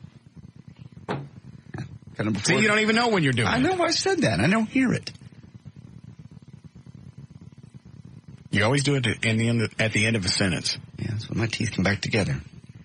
Cut number 4, George Clooney gives an insider's account of the salary negotiations for Ocean's 12. Part of it's a trade-off, and you just have to sort of... The first thing that happens is everybody starts talking. They go, okay, now we had a big hit, so immediately it became kind of these big negotiations and stuff, and it was really interesting. Was Ocean's 11 a big hit? Yeah. Was it? Yes. All right. And, we all sat in a room, we said, look, let's do it for 5% less. And then we can be able to say we're there because we want to be there, because that's truly why we're there. So we all just said, okay, let's do it that way. It's fine. We had a good time doing the last one, and, we made good money in the back end. So if it works, it works. And if it doesn't, we get to make a movie again together. So they'll be working on that one, Ocean's 12. Can you imagine how much fun it would be hanging out, making a movie in Las Vegas and getting paid to be there? It would just be a party. No. You don't think that'd be fun? Making a movie? Not for you. Well, yeah. I mean... There's nothing fun about making a movie. Stand around, do the exact same scene 4 or 5 different times. You wait on the crew. You wait on the lighting. You wait on everybody. You have to sit in a trailer while you're waiting on everybody to get in place. Then you go do your stuff for, just a few minutes. You reshoot all your scenes, and you go back and wait some more. I couldn't do that. We had fun with Happy the Clown, and there was no money involved. I mean, it was fun, even though we only shot for 2 days. I don't know about you, but I wasn't having fun. You were miserable? It's a long drawn... I saw a flash in the lobby. It's a long drawn out... just the first day that we shot, it took them 8 hours to get set up for one scene. That's true. And we had no trailer to hang out in. I mean, And there was no reason for that. I could have set up that scene with lights in 20 minutes, set up the mics, and went. There were too many people doing too many different things. We need to finish this movie. No. Yeah, we do. We do. Sorry for bringing this up. We can seriously finish this. No. Let's do it as a radio drama. No, please don't do this. Why? Just because it's a whip. You get everybody in motion, and then you back out again. I don't back out. You do every time. The moment you know you have to be on the set to do something, you go, I don't want to do this anymore. Who shot the last segment? You did? You shot and directed it. And we got like 5 minutes shot, and that's a lot. I know. But my point is, and we stopped. We ran out of time. You got bored. So? That's all. Well, I have a camera now. I have a tripod. You have a Steadicam. We could shoot this. I don't want to shoot it. I didn't think so. It's not going to happen. We need to take the footage we already shot, edit it down, and just kind of release it as some kind of... Hey, you know what? We could do this. Just release all the scenes together. Mm-hmm. They don't even have to match up, just like Pulp Fiction. They won't match up. Well, that's what I'm saying. You just have a scene, it goes off to something that means absolutely nothing to do with the previous scene. The movie's going to be 6 minutes long, because that's all we have. Okay. Well, we'll release it on something. We especially need to release the scene where you're getting in the butt from Katana. No. Yeah. Please don't. Let's don't. God, there's so many cool scenes in that movie. Had we shot it all? Oh, it'd be great. The scene at the beginning with Woodrow running from the cops. Mm-hmm. Yeah. Helicopter shot. We have helicopters too. I do. We're never going to do it. If I had a month off, then we could do it. I know. There's no way to get it done. Well, there is a way, but it's going to take up weekends, and neither one of us want to do that. You don't, especially. All right. Do we need a break? There's news and information. I'm J.D. Ryan. Live. Did you get a hold of Mule Boy? No? Okay. 105.3.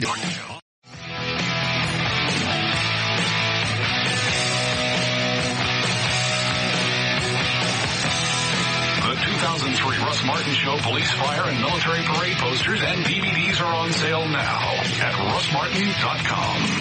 This reminds me, we got to sign like 100 of those and mail those out tonight. I thought we were going to go to Cuban's house. Well, we got to do this first because I've got like 80 orders. The DVDs are supposed to be here tomorrow. Those are finally going to start getting mailed out. Okay. After a month. I didn't realize it was going to take that long. So we got to autograph everything and then get them mailed. Okay. Yeah, and then we'll go roll Cuban's house. Do we have all the stuff we need? Yes. All right. We'll do traffic and then we'll go over our plan for the night. You want to go with us, Gail? To roll the house? Yeah. How much fun would that be? A whole bunch. But I really need to go home. I get up at 4 in the morning. Do you really? Yeah. Plus, I'm wasted today. I worked, and then I worked out for an hour and a half, and then I had to go give blood, so I'm tired. What do you get blood for? Oh, about $10. They give you money for it? No. It's at the Carter Blood Center. Oh. They're really in need right now. They only give you $10? They didn't give me any money. Oh. I got a T-shirt. I'd rather have $10. No, I like the T-shirt. All right. Well, it's very generous of you. Yeah. All right. What do you got? Best Buy, Max RX, and Just Brakes. All right, your cue is just stop and think about it. Want $2,500 for your school? Best Buy's Teach program rewards schools that creatively integrate technology into the curriculum. To find out more, visit bestbuy.com on October 17th. Max RX Male Enhancement promotes length, girth, stamina, and overall sexual vitality. Maximize nature's power with Max RX. Visit max-rx.com or call 1-866-MAX-RX-4U. Individual results may vary. Brakes grinding? Call Just Brakes and ask about their 4-wheel friction reline for as little as $99.88. Just Brakes. Just stop and think about it. Well, on northbound 35 Simmons, before Walnut Hill, the left lane is blocked. You're back up past Terry Hines. On westbound 635 at Preston, there is a stalled car. It's in the HOV lane. In Richardson, traffic sitting there on Central. The wreck is southbound 75 before 635 in the high 5, and it's blocking the left lane. And in Fort Worth on northbound 35 at I-121, they finally cleared a wreck. Traffic is unwinding from around Berry on the South Freeway. Louisville, northbound 35 at the 121 bypass, they moved a trailer that was blocking the 2 right lanes. That had traffic backed up all the way to Royal in Dallas. Stop by the Home Depot floor store now through November 5th and get 20% off special order ceramic tile, stone, wood, laminate, and vinyl floors. See store for details. The Home Depot floor store, Preston at Parker in Plano. I'm Gail Lightfoot on Live 105.3, The Talk that Rocks Texas. Thank you, Gail. Very cool tonight. 50 for the overnight low, then sunny and 76 tomorrow. We're at 73 now. Live 105.3, The Talk that Rocks Texas.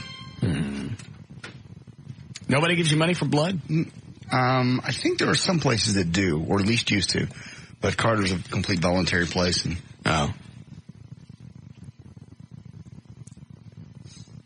They give you anything for pee? No. No! No! Would they give you anything for that? I don't know. Nobody uses that. I wouldn't mind donating that. No, we don't. They don't want any. I can't do blood. No Carter Whiz Center. Carter P Center? Yeah. God. I'd pass out if I gave blood. You would not. If I gave a whole pint, isn't that what they take out? Pint, yeah. Isn't it? Yeah. You see how hard it is for me to give a test tube of blood. Half the size, that don't make any difference. The fact that I know that I'm laying there and I'm leaking blood, I'm going to get sick. You probably will. Because I start thinking about it. I'll get clammy and then I'll pass out. People do. They give you a little glass of juice afterwards and a T-shirt. Wow. It brings your blood sugar back up or something. I don't know what. Excuse me. All right. Hey, Dan, you get a hold of Trigger? All right. So Larry North, quit calling him horse names. You got a horse face? No, he doesn't. And he wants to come on the show Friday and turn it into a great big infomercial. No, hey, one of the first 50 people to call in. Give away free membership. That's what he does. Give out the phone number. It wasn't enough. What we gave him over the past 2 or 3 months, that wasn't enough. Well, he wants more right there at the very end. To give away memberships. So, he wants to come in and turn it into a great big Larry North Fest, and it ain't going to happen. Okay. I'm going to get him on the phone, and he's going to hear it from me. Okay. Stomping out no? Yeah. Okay. All right, here's the question that we'll be asking tomorrow. Is she coming up tomorrow? Yes. All right, for the lie detector test. Let me grab this first. Yeah, Steve? Are you there? Yep. Okay. I was just going to say that they still give money for plasma and platelets. How much? It's $10 for the plasma and $15 for the platelets. They don't give you nothing for pee? They probably give you a cookie. I don't want no cookie. I'm not colored. All right. Whose questions do you want to hear first? Gavin's? Yeah, Gavin's. He'll be on the lie detector just so I can see if I can trust him. If he passes this test, then I'll welcome him to CBS. I'll trust him, and he'll be part of the family. Okay. If he flunks any of it, I can't help him. I get a feeling he'll pass. Question number 1. Mm-hmm. Do you consider yourself a two-faced piece of Why would you ask him that? Because I want to know. Okay. So he's not going to consider himself that? You don't know. Okay. Question number 2. Do you have the ability to tell someone you like them when you really don't? I can't read number 3.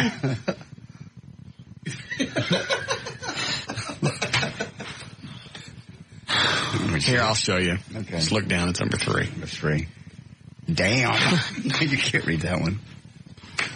That's cold. Where was I? Do you consider yourself Russ's boss? It's going to be a very important question. Well, he is technically your boss. Bum. He was.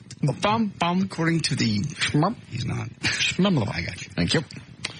While listening to Russ's show, do you want to offer opinions? Is Russ's show the last one on your list of things to fix?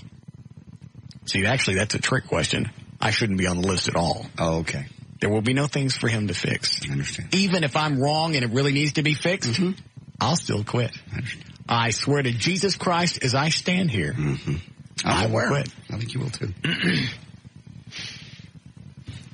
And you know how ratings waver just because of the methodology? Correct. Some program directors will see a drop in a month and go, okay, here's what we got to do. That's not what you do. You shut up and you stay the course. 1,000 points of light. Stay the course. Stay the course. All right. You don't start jacking with stuff. Have you ever had sex with another man in the room? What? Oh, no, those are one of yours. Stop it. I'm not answering that question. Yes, you are. Do you really want to be Russ's friend? Will middays be the first show to go? He can't answer that. If he wants to be my friend, he's going to have to answer all these. Okay. Do you tell people you like their shows when you really hate them? Do you think the station would sound better with music? Those are Gavin's questions. Now, you want to hear yours or mine? That's your call, whichever. I can not answer some questions, am I right? You may do as you please. We can't certainly force you to answer any questions. Okay. Hey, what time is Steven coming up? He should be getting here any minute. Okay. Are you ready for your punishment for today? Not really, but I guess I don't have much of a choice. You're absolutely right. Dan will be climbing into the tent of queer with his hands taped, his feet taped. Okay. With Gay Steven for 15 seconds. Ugh. And Gay Steven's got a crush on him, too. Oh, yeah, I remember that. But he'll be clothed. Unless Steven gets something out in 15 seconds. Okay. And you know how quick them queers is. Yeah. Quit it. They're feisty fellers. I know. But he's got to get him all worked up and he's going to come after you next. No, he won't. I'll cook his queer ass. Where's the stun gun? Yeah. Still charged? Yeah. Don't get it near your headphones. Yeah. Lay that right there. All right, here are your questions. My questions. Wait a minute. Should I finish with JD's? Yeah, I would. All right, here are mine. And I think these are very fair questions. All right. Have you at any time had sexual thoughts about Valerie? Have you at any time acted upon sexual thoughts about Valerie? Does Everett's friendship mean enough to you not to have had sex with Valerie? Are you paying any monies to Valerie to keep her quiet? Do you really think Dan Lewis did a good job? Have you ever masturbated to a picture of Valerie? Yeah. I have. Yeah, of course. I used to have one of her with her cans out. Out showing? Yeah. Wow. Somebody had, she had pulled her shirt up to do something and they popped out. Oh, I'm getting stiffies. All right. And somebody flashed a camera. It's a nice shot. Where is it now? I lost it on a hard drive. When you shot the hard drive? When you shot your computer? Is that when you lost it? Remember? That computer had it coming. I was working on something for 45 minutes and that bitch locked up on me again. I know. But you lost all the good pictures just because you lost your head. Didn't make any difference. It had it coming. I guess. Do you find it easy to lie to your friends? Have you ever had oral pleasure with Valerie? Has your manhood ever entered any orifice on Valerie's body? Have you at any time acted like Valerie was in Mexico and you were Dan Lewis? Got it. You know, when Dan went to Yes. Mexico and he was fingering people. Yes, he was. And then his wife takes him back anyway, which I still find. I find that so fantastic, I still don't believe it. Even 2 years ago. Is it 2 or 3? It is 3. Yeah. 3 years later, I still don't believe it. There's no way you go to Mexico. Why'd he go without his wife? She worked, had to watch the kids, some or other. Okay. Yeah, because you shared a room with him. Oh, God. And he's got that sleep apnea thing on his face. Big breathing machine, yeah. And it's all night. That's all I hear.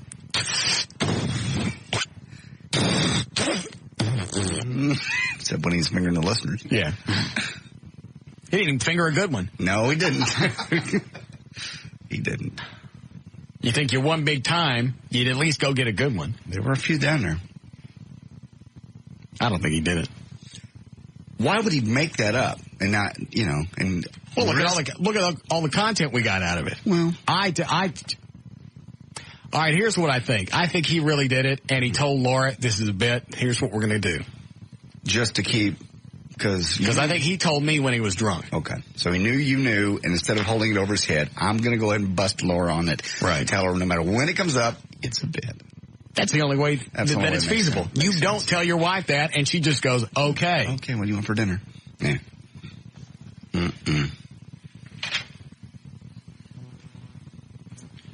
Let's see, I'm still reading my questions.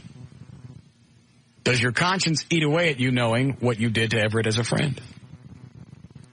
Is banging your friends' women a pattern in your life? Is banging your friend's girlfriend better than a slit in the couch? Here are your questions. How come I don't get to make my own questions up? I didn't write these. I told Eddie to write them up. He wrote them. So it was fair. Okay. So I had all the questions of mine, I had nothing to do with. All right. We won't say what time we're going to Cuban's house, but do we have enough people? I believe so. All right. We need 4, maybe 5. We need somebody to be the wheelman. Yeah, I'll drive.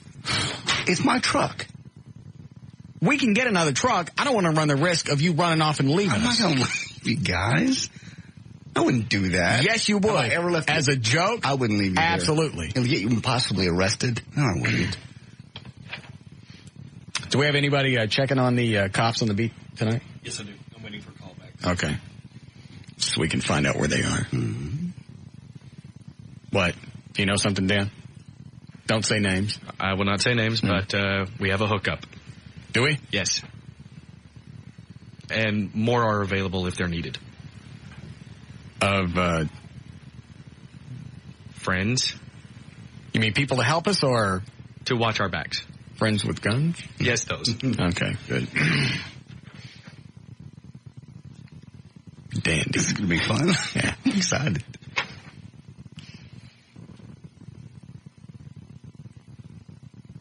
Okay, here are your questions. All right. Have you ever watched another man have sex with your woman?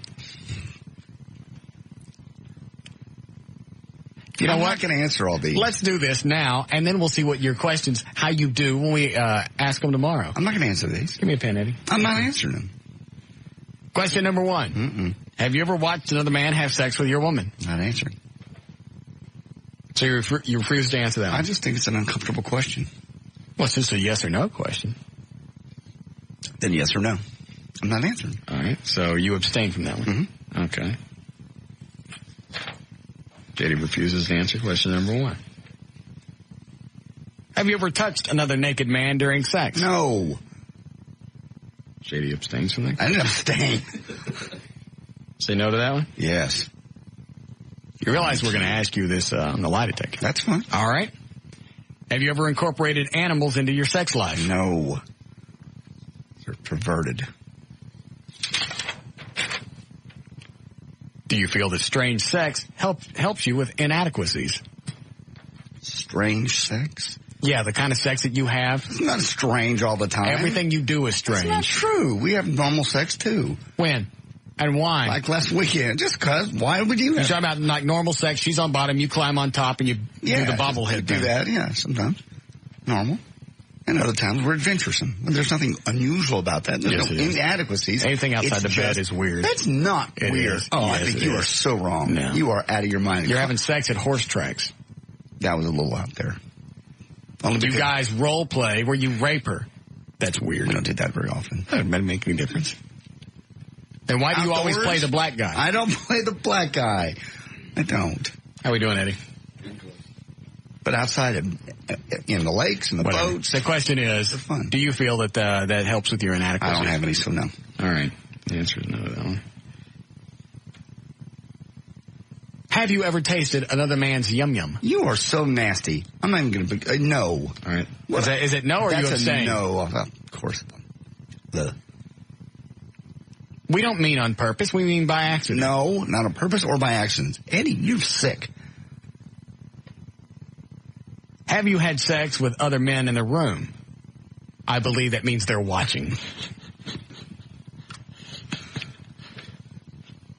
Huh? Have you had parties before? Have you had sex while other men in the room are watching? Am I reading that right now? Yes. Okay. Or you can answer it either way. I've had sex with other people in the room. While they're watching? I suppose maybe they were. I wasn't paying attention. It wasn't with joy. So you're having sex with somebody. Are you having sex with his woman? No. It was when we went down to Jamaica. And we met this girl. I met this girl from UCLA, and you stayed in the room all night. Okay. And it was kind of a party, and the door was open, and people. So have you ever had sex while there are other men in the room watching, man or men? I suppose there were. They probably were watching. That's a yes. All right. It wasn't a group of people standing around. And you don't feel weird about that? No. All right. They were busy doing whatever. Have you had sex with someone while dating your current girlfriend? No. We're going to ask you this on the polygraph That'll be fine. All right. The answer is no. And I mean, we're really going to do it. I understand. This is not a radio bit. I'm aware. Where we fake it later. I've been on the lie detector before. I'm aware. Have you ever had to clean dookie off the end of your wing? No. Wait a minute. Let me think. Yeah, possibly. Okay. So yes. Have you ever had to clean male dookie? No. God. Quit it. All right. So no. Why are you asking these sick questions? Do you think that one time doesn't make you gay? No. One time makes you gay. One in wins. Does lying to black people about what you call them make you feel smarter than they are? I don't lie to black people about what I call them. So the answer is no? No. Okay.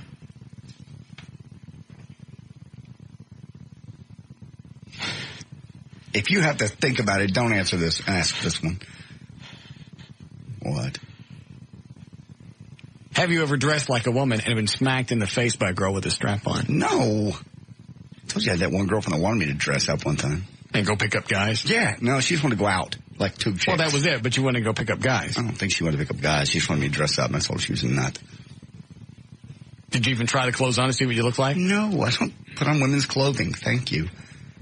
Hey, Tommy, let's go over there and hit on that big-headed chick. No. Would you like me to dress up someday like a girl for you? I don't think so. All right. Once you go big-headed, you never go back.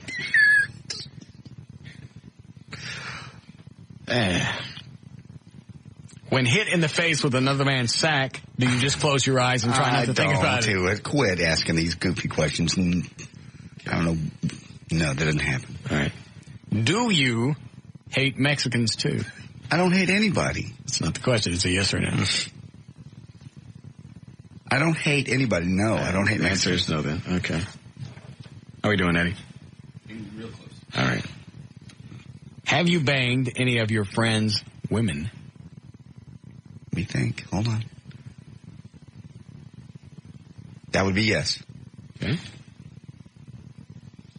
Was one of them mine? Since it's that lady asking the question, I'd have to say no. I'm kidding. Yours? You mean like yours? No. What does that mean? I don't understand what you just said. She'll be asking me the question. No, it's never been any of Russ Martin's girlfriends, no. All right. Have you ever banged one of your boss's women? No. Bob McNeil's wife? No. Reed's wife? No. Siebert's wife? No. She's cute, though. She is very cute. Of course not. Don't be ridiculous. I knew Reed's wife before they were married. Did you bang her? No. Play with her cans? Did you play with her cans? No. You played with Reed's wife's cans before they got married? No. General manager of this station? No. Did you? No. Did you? No. I'll turn the mics off. You tell me really quick off the air. All right. Click. Did you? She was going through a divorce back when I was at the Eagles. So you played with her? She got those new cans. And you played with them? I did not. All right, I turned the mics off. Okay. And I'll move away so I can't turn it on. All right.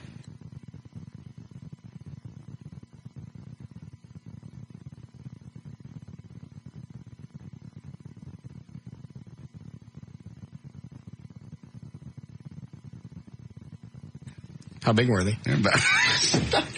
Were they the silver dollar size? Yeah, silver dollar. Huh. It's a good thing you didn't play with them. I didn't.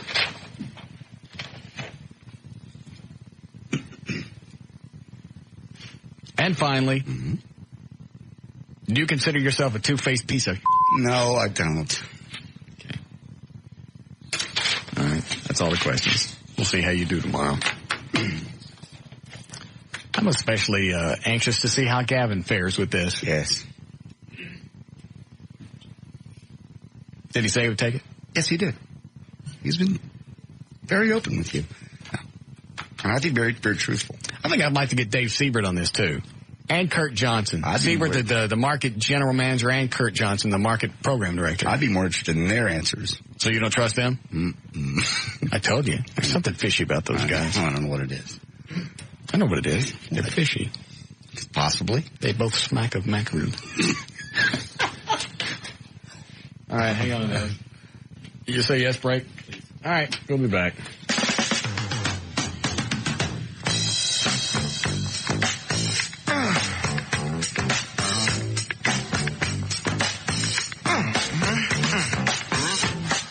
We'll be back with the Russ Martin Show.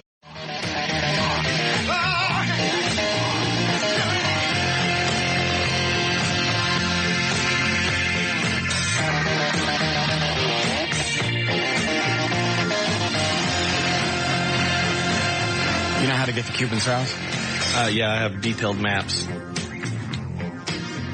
Escape routes? Absolutely. Now, should we go in one vehicle or go in separate vehicles? That way they don't know who to chase. I think we should have one vehicle at the scene, but other vehicles close by that we can separate in. Okay. And we should take JD's truck, because that's where they're going to get the license plate. Yeah, good. What? You're the one that wants to be the wheelman. We ain't taking my truck then. I'm not going to jail over this. Let's take one of the K-Love vans. Perfect. We also have the smooth Jazz 107.5 van back there. Was that the Oasis? Yeah. Yeah, we'll take one of the station vans. Yeah. You know why? Why? We're in stealth mode. Yeah. Yeah. Nice and quiet. Why don't you take the Batmobile with the siren going? Just run everything. Let's just go all at once. But we do have, Dan, do I understand right? We have support from some of the locals. Yes, a number of them. All right.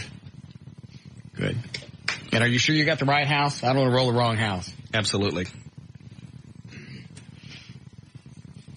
Pictures? We got cameras? Yep, I have video and still. And I'm not worried about what he does afterwards, because he rolled my house. Yes. I mean, I got the audio of him admitting to it. Gloating. Yeah.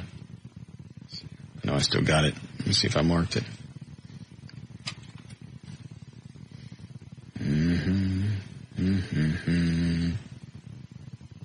I got to clean this computer out. First saved message. Leave my f***ing house alone, you f***ing ass. This is bullshit. Still not sure who that was. Whether it was McNeil or Craddock. Next saved message.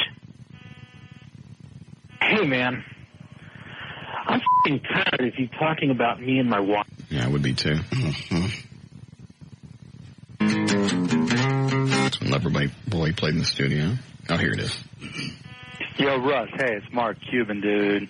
How do you like the job I did on the casa? Man, you with me. I don't care what you think. Ask me. See, here's what he thought. I got this great big mansion, this $12 million mansion, gates, fence, security. You can't get out there. Brung. Money, talking all the trash.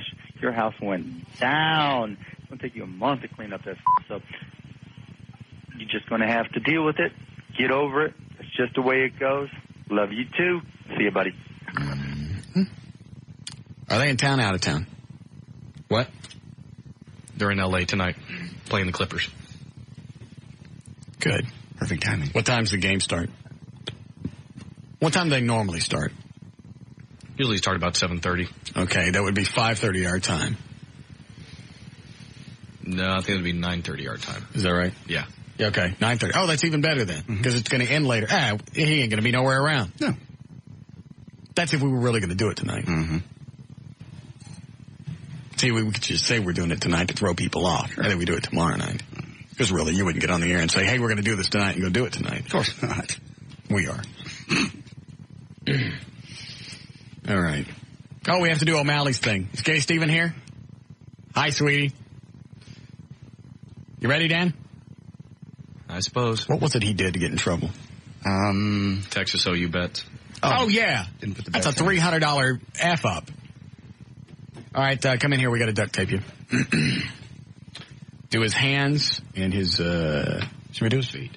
We don't want him kicking Steven. Yeah, feet. Yeah. Hands and his feet. And then, JD, you'll start the timer. Okay.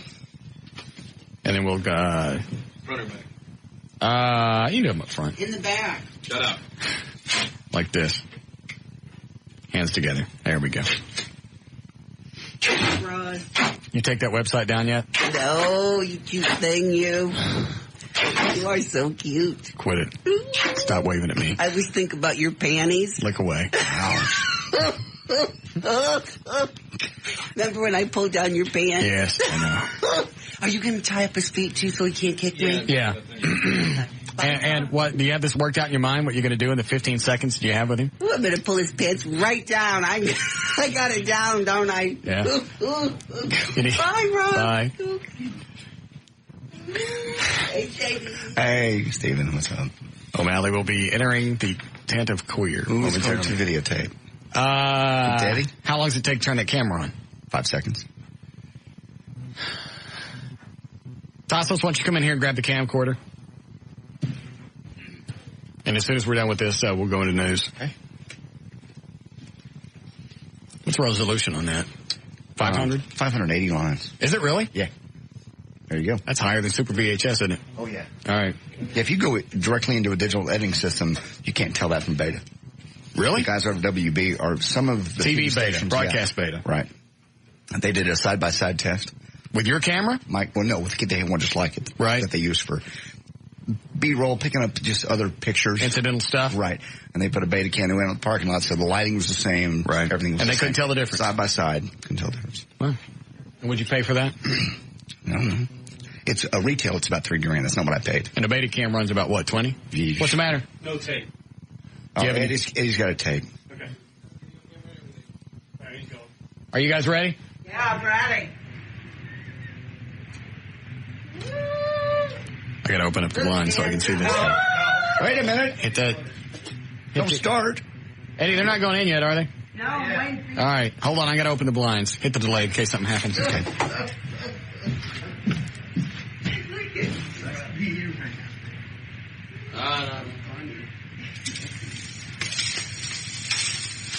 All right, here we go. All right, are you guys ready? Ready. Are you ready, Eddie? I'm ready. All right. Hold on. I will tell you as soon as he enters the tent, you'll hit the timer. All right. And then, Eddie, you'll have to tell him when 15 seconds is up. Okay. Are you ready, Steven? Yeah, lay down. And go. Hit the timer. Got it. Easy, easy. Hey, touch me! Hey, touch me! Oh, Jesus. That's 15. Yeah, whatever. What are you doing? Tell him a creep. What did he do? Really? He's got his pants down. That's 30. He's got the belt off. Just rocking. It's like a bear. That's 35. Oh, my God. Looks like a bear got in a tent. I think it's Weenie just came out. Damn. All right, Eddie, time. That's a minute. Eddie?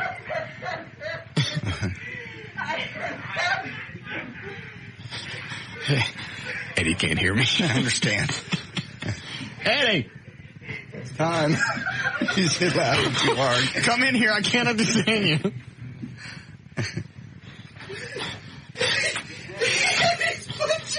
Oh, no. Oh, God. He pulled his butt cheeks apart? Oh. Let me see the tail end of the video. Oh, my God.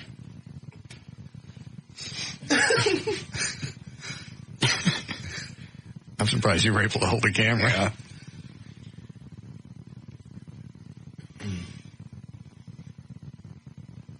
All right, that's good. Oh, no, that's before that. That's where he got his hands free. Oh, how'd he get his hands free? He just ripped that tape apart when the pants came down. Oh. There's no audio? You have to turn it up, but you have to do it electronically. Oh. Oh, Jesus! Oh, Jesus! Oh, my. Oh, that's disgusting.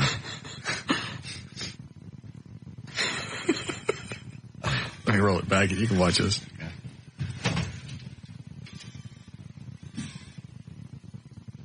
All right, that's where it comes out.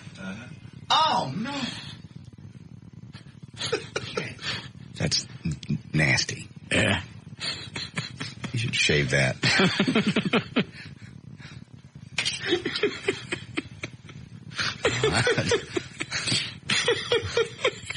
God, that's mean. See, I'm telling you, you get these queers worked up, and they're ferocious. I know. Ferocious. What's the word? Ferocious. No? Voracious. Voracious. Voracious. I know. No, you're going to have to edit that down and send that to Chris. Dan, back in there. Are you all right?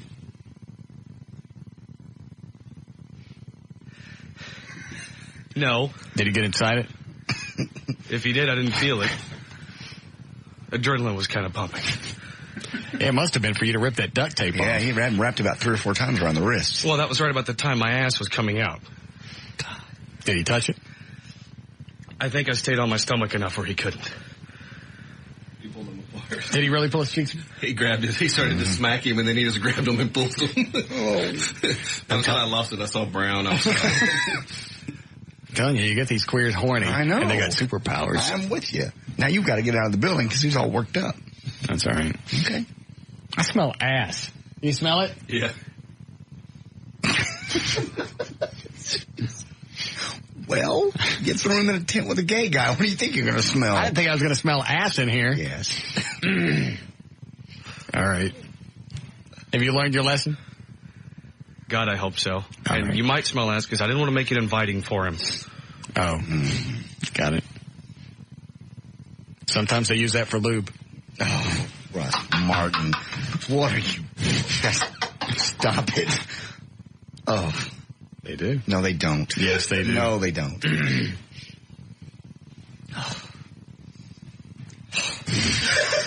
Dear Lord. I like that. I like the whole tent idea. Here's what's going to happen the next time you screw up. I'm not getting in a tent with him. No, not with him. Okay. With Valerie. Ooh.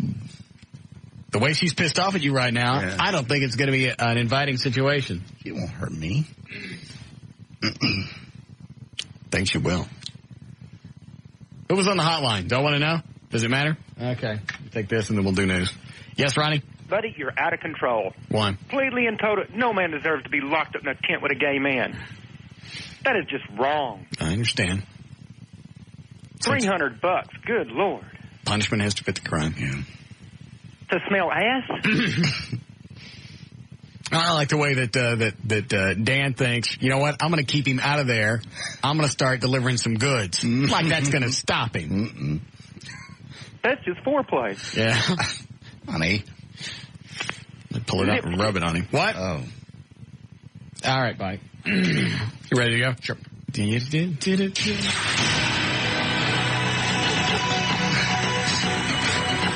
he even say anything about us going past 15 seconds? He kept going his time up. Time's up. Hey. Did you run legal ID? Yes. All right. 605, J.D. Ryan's on live, 105.3. Thank you, Russ. It's brought to us by Miller Lite, is it? Yes. Miller Lite. There you go. Thank you very much. Anyone who loves French fries knows they are not exactly health food. French fries have a lot of saturated fat, and they have trans fats, too. That's the bad fats that raise your cholesterol and increase your risk of heart attack. Consumer Reports just tested medium-sized fries to see how much the bad fats they contain. The fries were from Wendy's, McDonald's, and Burger King. Testers found 10 bags from each location, and the fat was then extracted and analyzed to determine the amount of bad fats when combined with the trans fats and saturated fats. Wendy's had the least, but still had a lot. The medium-sized fry contained 7.5 grams of bad fat. McDonald's was next with 10. Burger King was the worst, 11 grams of the bad fats in the French fries. Speaking of fast food, Jared from Subway, you may know the dude who lost 250 pounds by only eating Subway sandwiches for a year, is no longer on the Subway diet. His new regime is to eat whatever he wants, but he only I think that would be regimen. Okay. But he only eats about half of whatever he orders. And Jared, is it Fogel? I guess is his name. Can't quite eat anything. In his contract with Subway, it forbids him from eating at any other fast food restaurants ever. He can't even go to McDonald's for a cup of coffee. Turns out his dad, by the way, is a doctor who constantly nagged his son to diet while he was growing up. Jared even thinks that his grotesque eating, which gave him a 60-inch waistline, is his way of rebelling. By the way, the two new ones that are on the Subway commercials, Herman and Sherman, a pair of thinner, better-looking twins, lost a bunch of weight, too, and they're becoming the new stars of Subway. Good. 5% of Americans with tattoos think tattoos make them more intelligent. 16% of Americans have at least one tattoo. 17 regret getting it. And the leading reason people reconsider as a mistake getting a tattoo, they got somebody's name, and then they broke up with them. I don't understand the logic of thinking you're more intelligent because you get a tat. I don't understand it either. It's just what it says. Like most of the people I've met with tattoos are idiots. Okay. Not all of them, but a good portion of them. Seems like the more they have, the stupider they are. Okay. Eddie's has a bunch. He's smart. Eddie doesn't have a... No, he doesn't. What do you got? You got one on your arm? 13? Where are they? Up and down my back and both arms and shoulders. I didn't know that. I keep them hidden. What is it on your back? A bunch of tribal stuff and just eagles, stuff like that, just different stuff. What made you start that? I got one and then they were free. Oh. I had a friend that owned a tattoo shop and for whatever reason, I just decided to start doing it. I mean, I was younger and... What was that? When did you get the last one? Actually, I had one on my arm that I was having covered up, and the guy that was doing it died, so it's only halfway done. But that was about 5 years ago. Okay. And 35% of people say they feel sexier since they got their tattoo. I don't. No. You feel any different that now you got a tattoo? I just got the tattoo because it's the same one my dad got when he was in the service, and it just seemed like the right thing to do. Then he sees it for the first time and he says, that's the wrong one. How was it wrong? I don't know. The colors were a little different just because his have faded. It's old, yeah. It also looks like his blurred. Well, it's probably back in the old days when they didn't have as good technology as they do today. But instead of saying, hey, thanks, that was cool, kind of a nice little tribute. All right. It's the wrong one, idiot. What did you expect? He's your dad. He hasn't changed since you were born. He's always called you an idiot. Yeah. You couldn't do grout right. Idiot. Couldn't mix mud. Couldn't mix mud right. It was the worst summer of my life when I had to work with my dad. I can imagine. Especially after having your own television show. This is my big TV show boy over here. He's an idiot. Hey, idiot, tell him how you mix mud. Mix it, TV boy. Oh, that's right. You can't do it without makeup. Go put your makeup on and mix some mud for the people. Couldn't just let it go. No. It's not bad enough. I lost the TV show was canceled. And I didn't know when I was going to go back. Luckily, it was only like 4 or 5 months. Mm-hmm. But I got to work with him. Move in with it. Oh, my head. Mm-hmm. You know what? I think everybody should have to do that every once in a while. Move back in with your parents for a while. Just in case you're starting to get big-headed. That's a great humbling experience. Because you can't really date. You can't do much anything. You got to come home and you got to go to your room. You don't want to hang out with your dad. No. Because all his friends come over.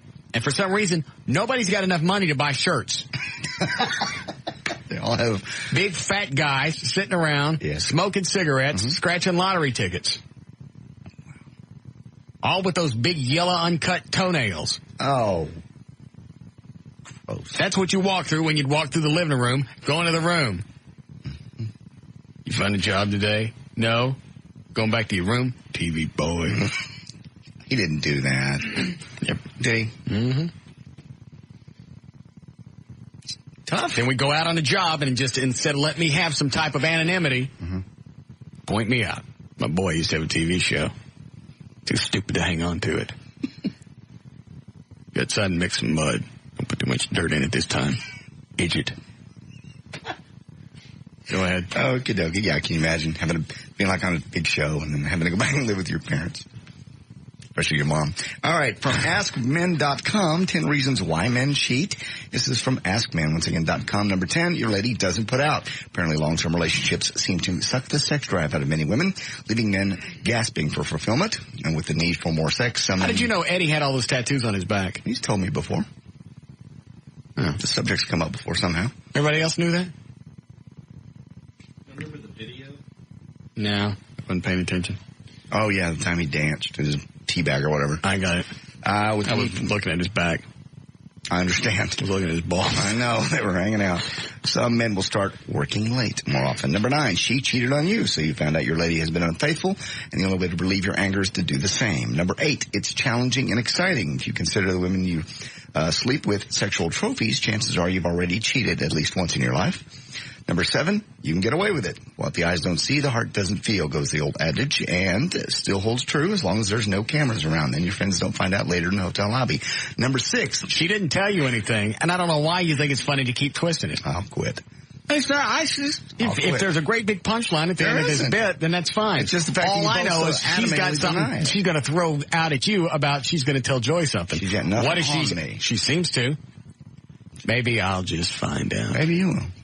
There's nothing to find out. I haven't done anything. All right. I'll find out what it is she's going to threaten, and we'll stick it on with your list of questions for the lie detector. That'll work. How about that? That'll work fine. All right, then. Fine. Number 6, it boosts your ego. Nothing lifts the old self-esteem like discovering other women still want you. Yes. Number 5, the opportunity was there. It's an uncontested fact that most men can't say no to sex. Number 4. You know what? You keep looking at me when you say this, but you're the one that stopped by my girlfriend's house when you were drunk, and you never told me about this after the fact. I didn't find out till years later. We were friends only. Only friends, and I didn't. So why didn't you tell me? Because it was, she just wanted to talk about you. It sounds suspect. Doesn't it sound suspect, Eddie? Yes. It sounds very suspect. That's probably why I didn't tell you. You're both, okay. Because why would you be, I believe I'll use the same definition of cheating that you used on me. Did I do something with Valerie that I couldn't tell Everett? That was a question you asked me. Did you do something with my girlfriend that you couldn't tell me? I could have told you. How come you didn't? I could have. How come you didn't? I could have. How come you didn't? It seemed like how come you didn't? I'll ask you in Spanish. How come you didn't? You were a nut. You were a nut back then. You were all twisted off, and I'm sure you would have thought something happened, and it didn't. Why would I think something happened? Because I shouldn't have been there. But I was really doing you a favor. Oh, you were. I was. I really was. Did you touch her? No. Did you touch her? Put it on the list. No. One time I saw her naked was when she was working. Whatever. I promise. Number 4, your girlfriend's a nag. Most men have experiences with at least one woman who thrives on making them feel like crap. Cheating with another woman is a common escape from this domestic hell. You ever date a nagger? Yes. Women that nag, yes. Number 3. How long did you date her? About a year. She nag at you in public? Yes. She would. Women. Anybody ever look at you in public? Mm-mm. No, don't say it. No. Look at JD with that nagger? No, they never said that. Number 3, women let us. Truth be told. Did you cheat on her because she nagged? No. Women are quick to forgive men. Did you ever nag? I'm sure I did. You cheating nagger? Quit it. Maybe it's their fear of being alone, or women are simply more merciful and more forgiving. Number 2, she doesn't turn you on anymore. Long-term relationships have an annoying habit of making people lazy, no longer concerned about staying fit and attractive. And number 1, you don't love her anymore. After a long time together, you've lost the feelings you once had, but the relationship has remained too much a part of you, so you cheat. That's from AskMen.com. There's news and information. I'm J.D. Ryan, live 105.3. It's on Rocks, Texas.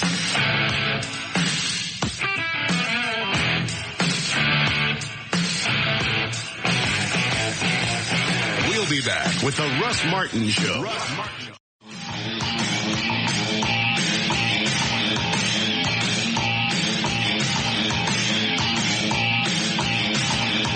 Call Russ, who's impervious to all that surrounds him. Now at 214-787-1053.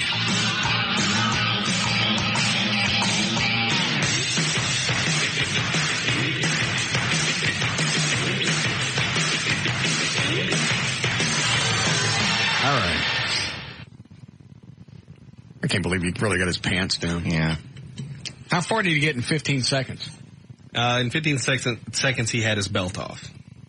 Yeah, that was the first thing that he went for, was the belt buckle, and I just saw the belt slide completely out, and he just threw it right out the door. At what point did Dan get his hands free? It was just after the pants came down and the cheeks were exposed. I heard you could actually hear the rip as he ripped the tape apart. He's got no hair on where his hands were. Really? Big red splotches. Do you feel violated? Extremely. Good. Maybe next time you'll remember to place my bet, especially when I won. Yeah. You didn't get inside? No. That's right when I got my hands free. No. Can you imagine what he would have done? Had Dan's hands, if he hadn't gotten them free from the duct tape? Yes, I can't imagine. Would have been nice. And I don't want to go in there with Valerie. Why not? Just because. I don't know what her problem is, but I've never seen her in full wig session, and I don't want to get hurt. Because she probably scratches and bites and everything else. I think you got it coming. I don't have it coming. What did I do? Look at all the stink you started. Y'all don't do it if you don't want it said.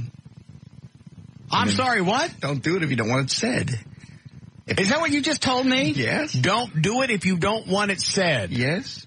Is that the rules we're going to play by from here on out? Don't do it if you don't want it said. Just let me know. Let me make sure that I got it right. No, I don't think I like those rules anymore. I don't know what you got cooking, but again, I smell vape fumes. What do you got? I don't have anything. I just like to make sure I understand. Anytime I do something, God knows you tell the whole world. I don't tell everybody everything. Much. There are a couple of things that both you and I have that nobody will ever know. But I ain't told. Okay. And it ain't nothing sexual like we bumped swords. No, we didn't. But that's one of them. No, it's not one of them. There it is. No, it's never happened. Mm-hmm. No. Remember how we was bumping swords Never. and we got the little string of spit to go between them? No! God, no! We didn't. God, what is wrong with you? Oh, Lord. Yes. No, there's no spit between them.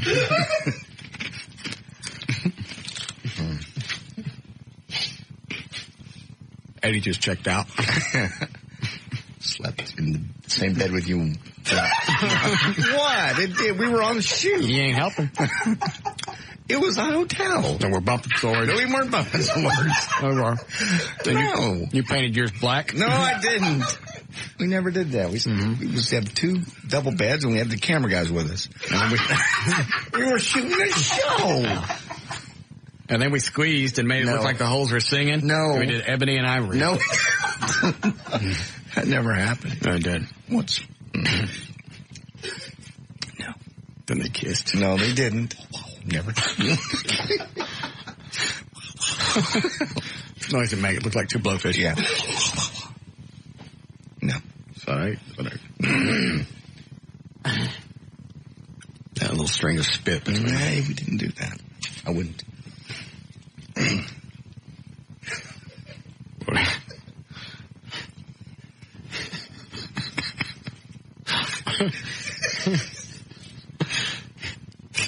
Hand me whatever it is we're playing. That's a lot of questions. What is this? What did I take?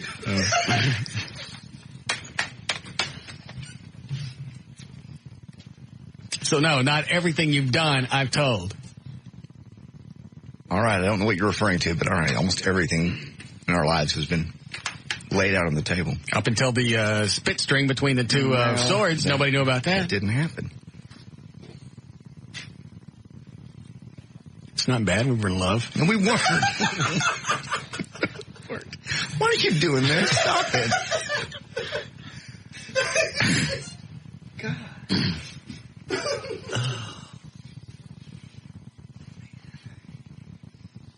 And you'd sing to me? Please don't. I never did. I don't. No. Put a little fright wig on the end of it. I never did. Sing something from Annie. I didn't. My Whitney was the ball hitting time.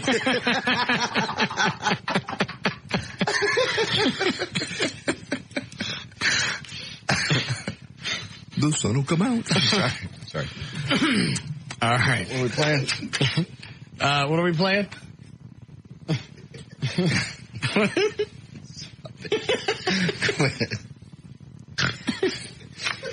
I'll just look at the top and figure it out. All right, looks like, what did I tell you? Okay. All right. We need 3 people for this, Dan, if you would, please. Thank you. Here comes the open. Now it's time to play everybody's favorite game. And here's your host, Russ Martin.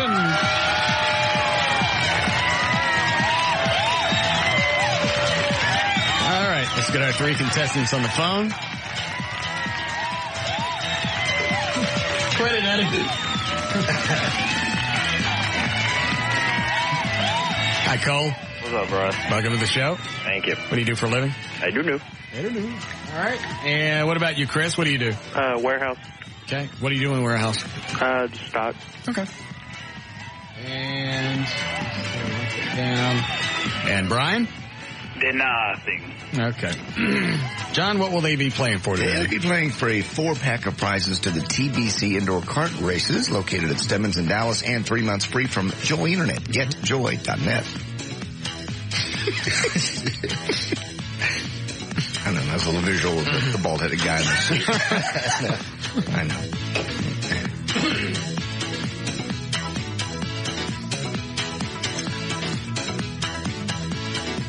I remember what you'd listen to. Oh, please don't. Please don't. Please stop. All right, I'll save it for later. All right. You guys know how to play? Yeah. All right, then here we go. Your name is your buzzer. If you know the answer, say your name. Question number 1.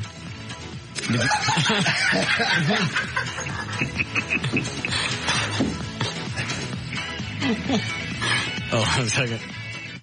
You're still laughing at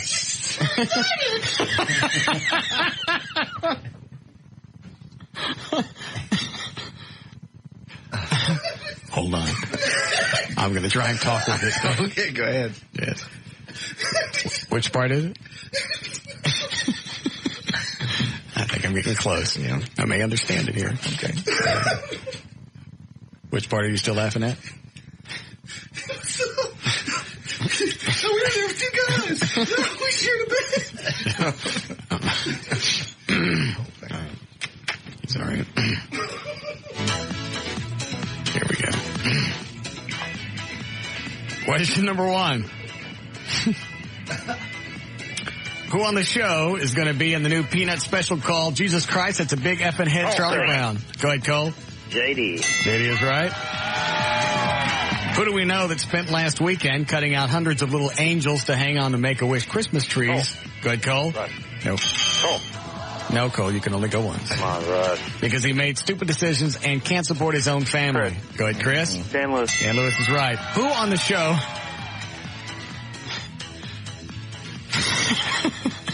has to find a new superhero to idolize because Batman's... Go ahead, Brian. Russ. Russ is right. Batman's morals would never allow him to date married or best friends women.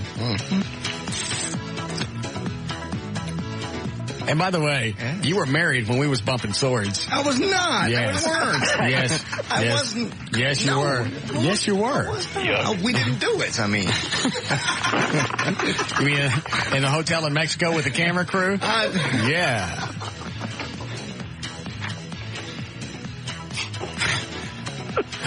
We only have one room.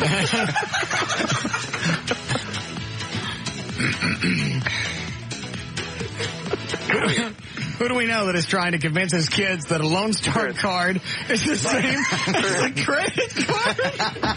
Brian. Cole, go ahead. Dan Lewis. Dan Lewis is right. Who on the show loves Halloween because screams, chainsaws, and lights in the woods don't really raise any concerns? Chris, go ahead. Russ. Nope. Brian. Brian, go ahead. Eddie. Eddie is right. Who do we know that got so excited about selling a huge house that he... Go ahead, Brian. Is it Trey? Trey is right. Who do we know that got so excited about selling a huge house that he pulled out too soon and ruined Mommy's dress? All right. Trey is right. Who on the show loves this time of year, but unfortunately most of his dates have curfews and can't stay out late enough to see the haunted houses Cole? That would be you, Russ. Russ is right. Who on the show can't wait until Thanksgiving because it's the one time of year he'll be cheered by people thinking he's a passing parade? Cole, go ahead. JD. JD is right. Who do we know that relies heavily on his theater background? Chris. Go ahead, Chris. Dan. By acting like bagging groceries is really a great job. Cole. Dan is right. Who on the show hates really cold weather because it's... Go ahead, Cole. Trey. Nope. Who on the show really hates cold weather because it's hard to dig holes in frozen ground? Brian? Eddie. Eddie is right. Yeah, you weren't really doing too good of a job with damage control. Saying we're in the same room, we're in Mexico, there's a camera crew, and we're in the same bed. I said we were just... It was... I understand. We had only one room and we had to sleep in the same bed. Flamers. Yeah, and the camera guy slept in the other bed. Of course. They did. How do you explain the spit? We didn't do the spit. Okay. No spit between us.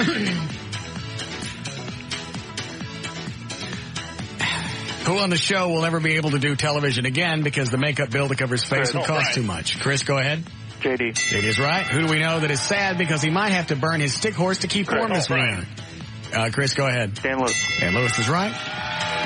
Who on the show is having a trailer hitch put on his Batmobile? Chris. Go ahead, Chris. Russ. Because his girlfriend's Barbie doll dream house won't fit in the trunk.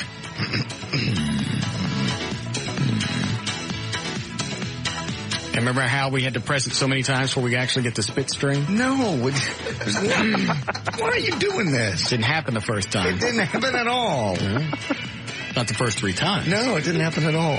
We never did that. Mm-hmm. We just slept. It's on the internet. Where am I? Let's see. Who on the show ties helium balloons? Chris. Chris, go ahead. JD. JD is right. Who on the show ties helium balloons to his ears when he drinks so his neck muscles won't relax and crush his body? Very nice, Eddie. Nice. Who do we know that had a great weekend because he found a dented can of peaches and got half off? Chris, go ahead. Dan Lewis. Dan Lewis is right. Who on the show abandoned his puppy at an animal shelter? Chris, go ahead. JD. JD is right. Abandoned his puppy at an animal shelter just to make sure it could never testify against him. Just like Russ's dead girlfriend who can't come back and tell the story of what really happened that night. Nothing happened. You stopped by her house drunk, or not drunk, but stopped by and had drinks with her? Several times. Several? You knew this. It happened several times? You knew Why this. would it happen several times? You knew I this. thought it was just once. You knew Did you get the this. impression it was just once? You did it several times and I never knew found out. this. Why? I did not know it. I know now. You know now, but I told you the other day. It was No, you didn't. It was... Nothing. Why was it several times? Just because she and you know was what? You worried didn't about live. you. You didn't let. No, she wasn't. What was she worried? Is that what you did? No, You stick it in her mouth to I did console her? not. Is that the way you console people? No. You do the spit thing with her too? You freak! Not at all. I didn't do it with you either. I didn't. You didn't live anywhere near her. You still lived in the mid-cities. I know. And you're driving over to, off Lemon and Webb Chapel or something in that area, near Right. Love Field. What were you doing over there? What were you doing over there? Call me upset Why about would she? you. What about me? What did she tell She you? would be upset about me. We did cocaine together. I'm sorry. No, really. She was just upset about you. You would upset her.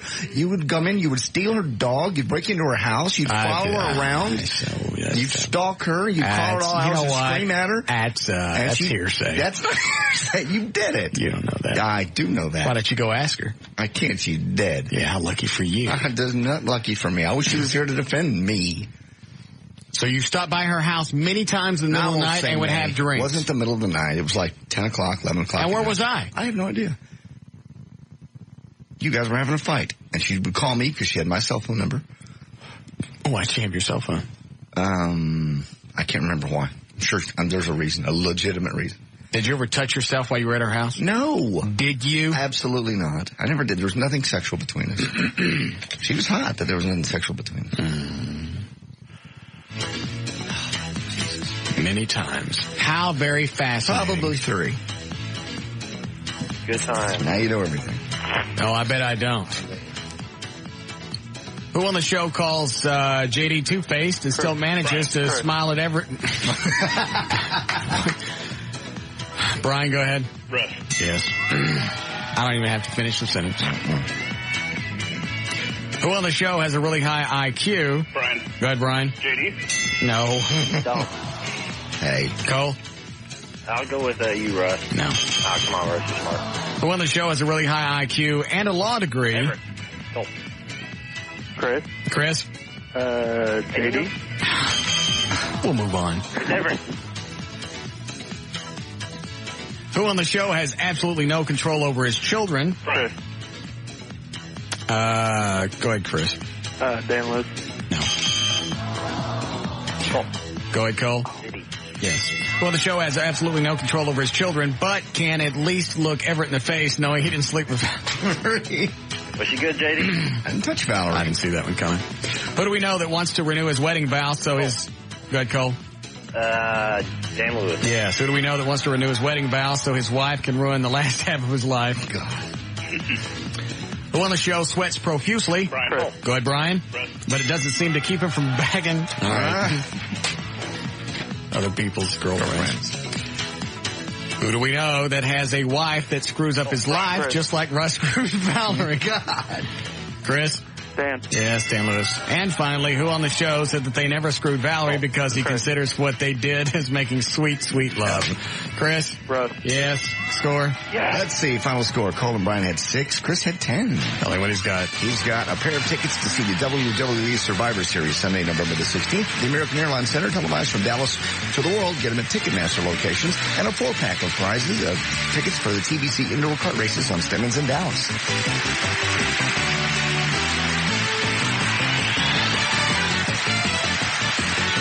We'll be back with the Russ Martin Show.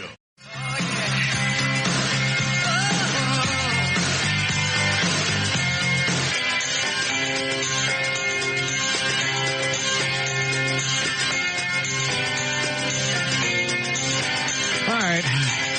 Well, I got a few minutes left. We have anything we can get around to? Not really. We're all set for tonight.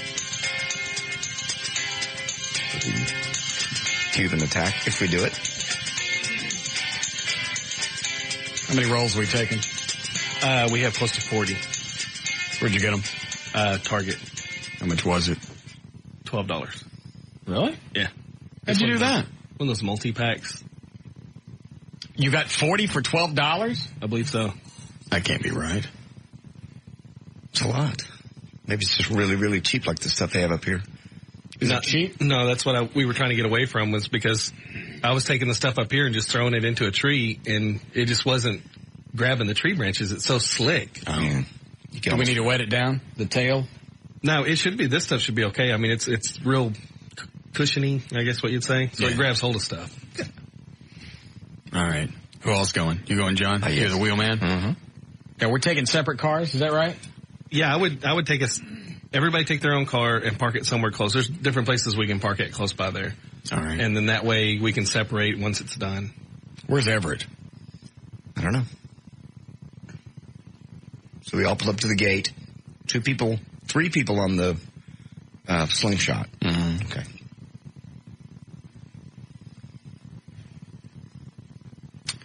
Let me check with Everett momentarily. I just kind of like for him to be on standby. Oh, okay. Oh, I see.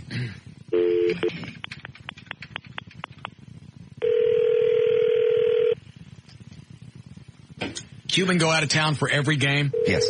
Okay. So we know for sure he's in L.A. Correct. Hi, you've reached 214. Mm-hmm. Hello? Hello? Hey. Yes. What are you doing? Nothing. You want to go with us to roll Cuban's house? Right now? No, I've got band practice, man, or I would. Oh. Are you going to be available in case something happens? Yeah, absolutely. I'll have my cell phone. Yeah. You're going to have to rephrase that. I did hit the delay. Oh, sorry. I didn't know we were on the air. Oh, I'm sorry. Yeah, I will be available in the event that you need my legal services. Just What? call me on my cell phone. If we get caught, what is the, just vandalism? Criminal trespassing, disorderly conduct. We're not going to go on his property. Yeah, what if we stay in the street? Well, you're still entering his property, as it were, by means of throwing toilet paper up in his trees and so forth. So, yeah, but, you know, I'm sure you'll be fine. Is this arrestable stuff or ticketable stuff? Well, both. They could conceivably take you to jail. They could take you to jail on any Class C misdemeanor, which is what disorderly conduct is. So, you know, it would just be within the discretion of the officer. It's no big deal. You've been in C Block. Grab his house. I don't want to go back. That's all right. You'll be fine. Call me if anything comes up. I'll come bond you out. You got your cell phone on you? Yes. Just try not to get arrested too late. I understand. I don't want to be inconvenient for you. Yeah, well, I need my sleep. Okay. Put your phone on vibrate or something if you're going to be in band practice. I will. I'll have it in my pocket. All right. Okay. We'll call you if anything pops. All right. Looking forward to your call. Thank you. What time does it get dark? Yeah. Is it 8 o'clock now? Yeah. About 8 o'clock. It'll be totally dark. All right. We need to at least wait till it's dark. Yes. All right. I'd say we're ready. Dan, Tossos, you guys going? All right, so you got 1, 2, 3, 4, 5. Is that enough? 5 people? That should be plenty. Sunset is officially 7 o'clock, 6:58, but it won't be dark till like 7:30 at least. Yeah. It needs to be dark. Yeah. All right. I don't have anything else. There's nothing else we need. Oh, we got what's that Randy Savage thing that you guys brought? You wanted me to hear? Oh. What is this? I don't know. Fade, I can't read the album cover. Fade to Bluegrass. File includes high-octane bluegrass renditions of Enter Sandman and bluegrass versions of Metallica. Hey, let me see your knife, please. No, it came right open. Never mind. Normally it takes 8 minutes to get these things untaped. Yeah.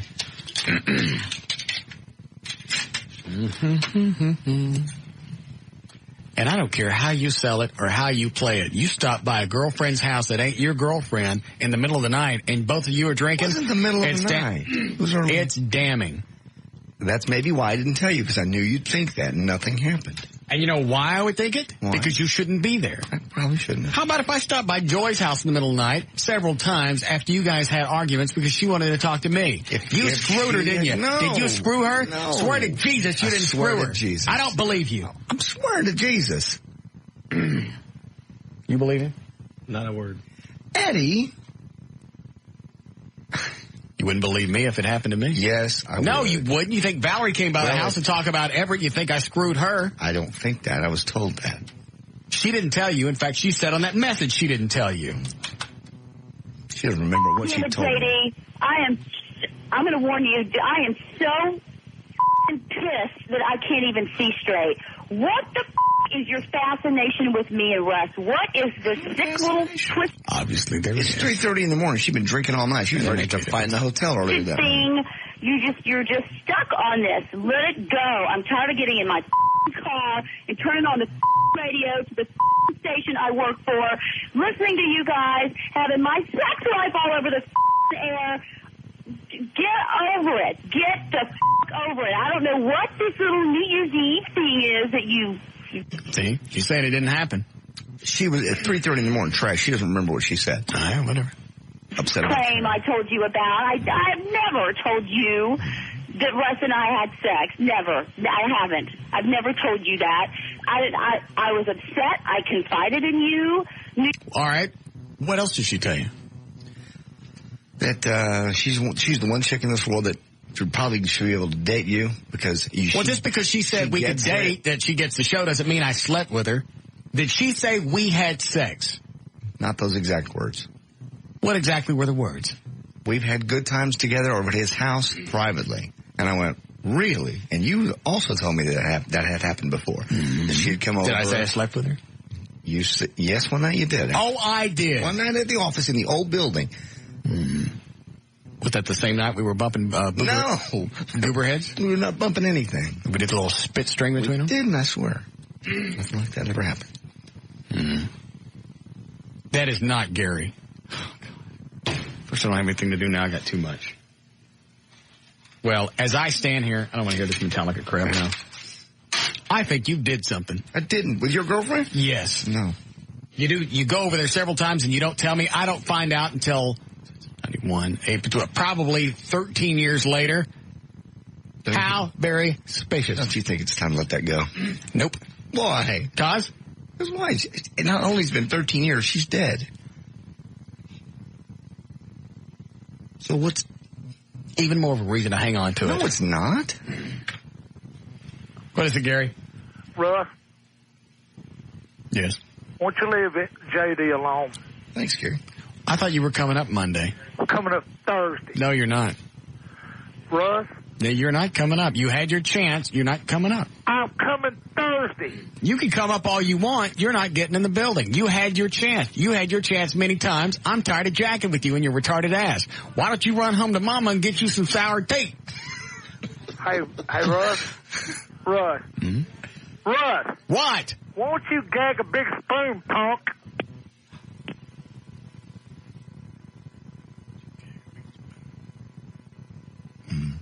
Hey! I don't know what that means. Do you know what it means? It's that old Valley Girl song. Does it mean gag on a big spoon? I guess. All right.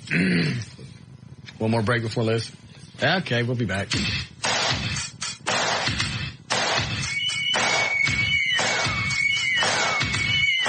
We'll be back with the Russ Martin Show.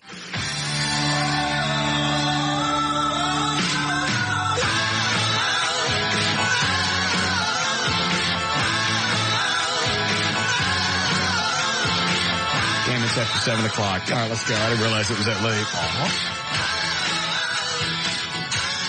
All right, how long is it going to take you to get your production done before we go? 10 minutes. All right. I'll be ready by 7:30. Okay. We ain't saying exactly where we're going. I'm just getting things straight in my head. Okay. All right. Yeah. ahead. For information about the Russ Martin Show, email us individually. Go to russmartin.com to get answers to any questions you may ever have about the Russ Martin Show, including audio clips. Go to russmartin.info.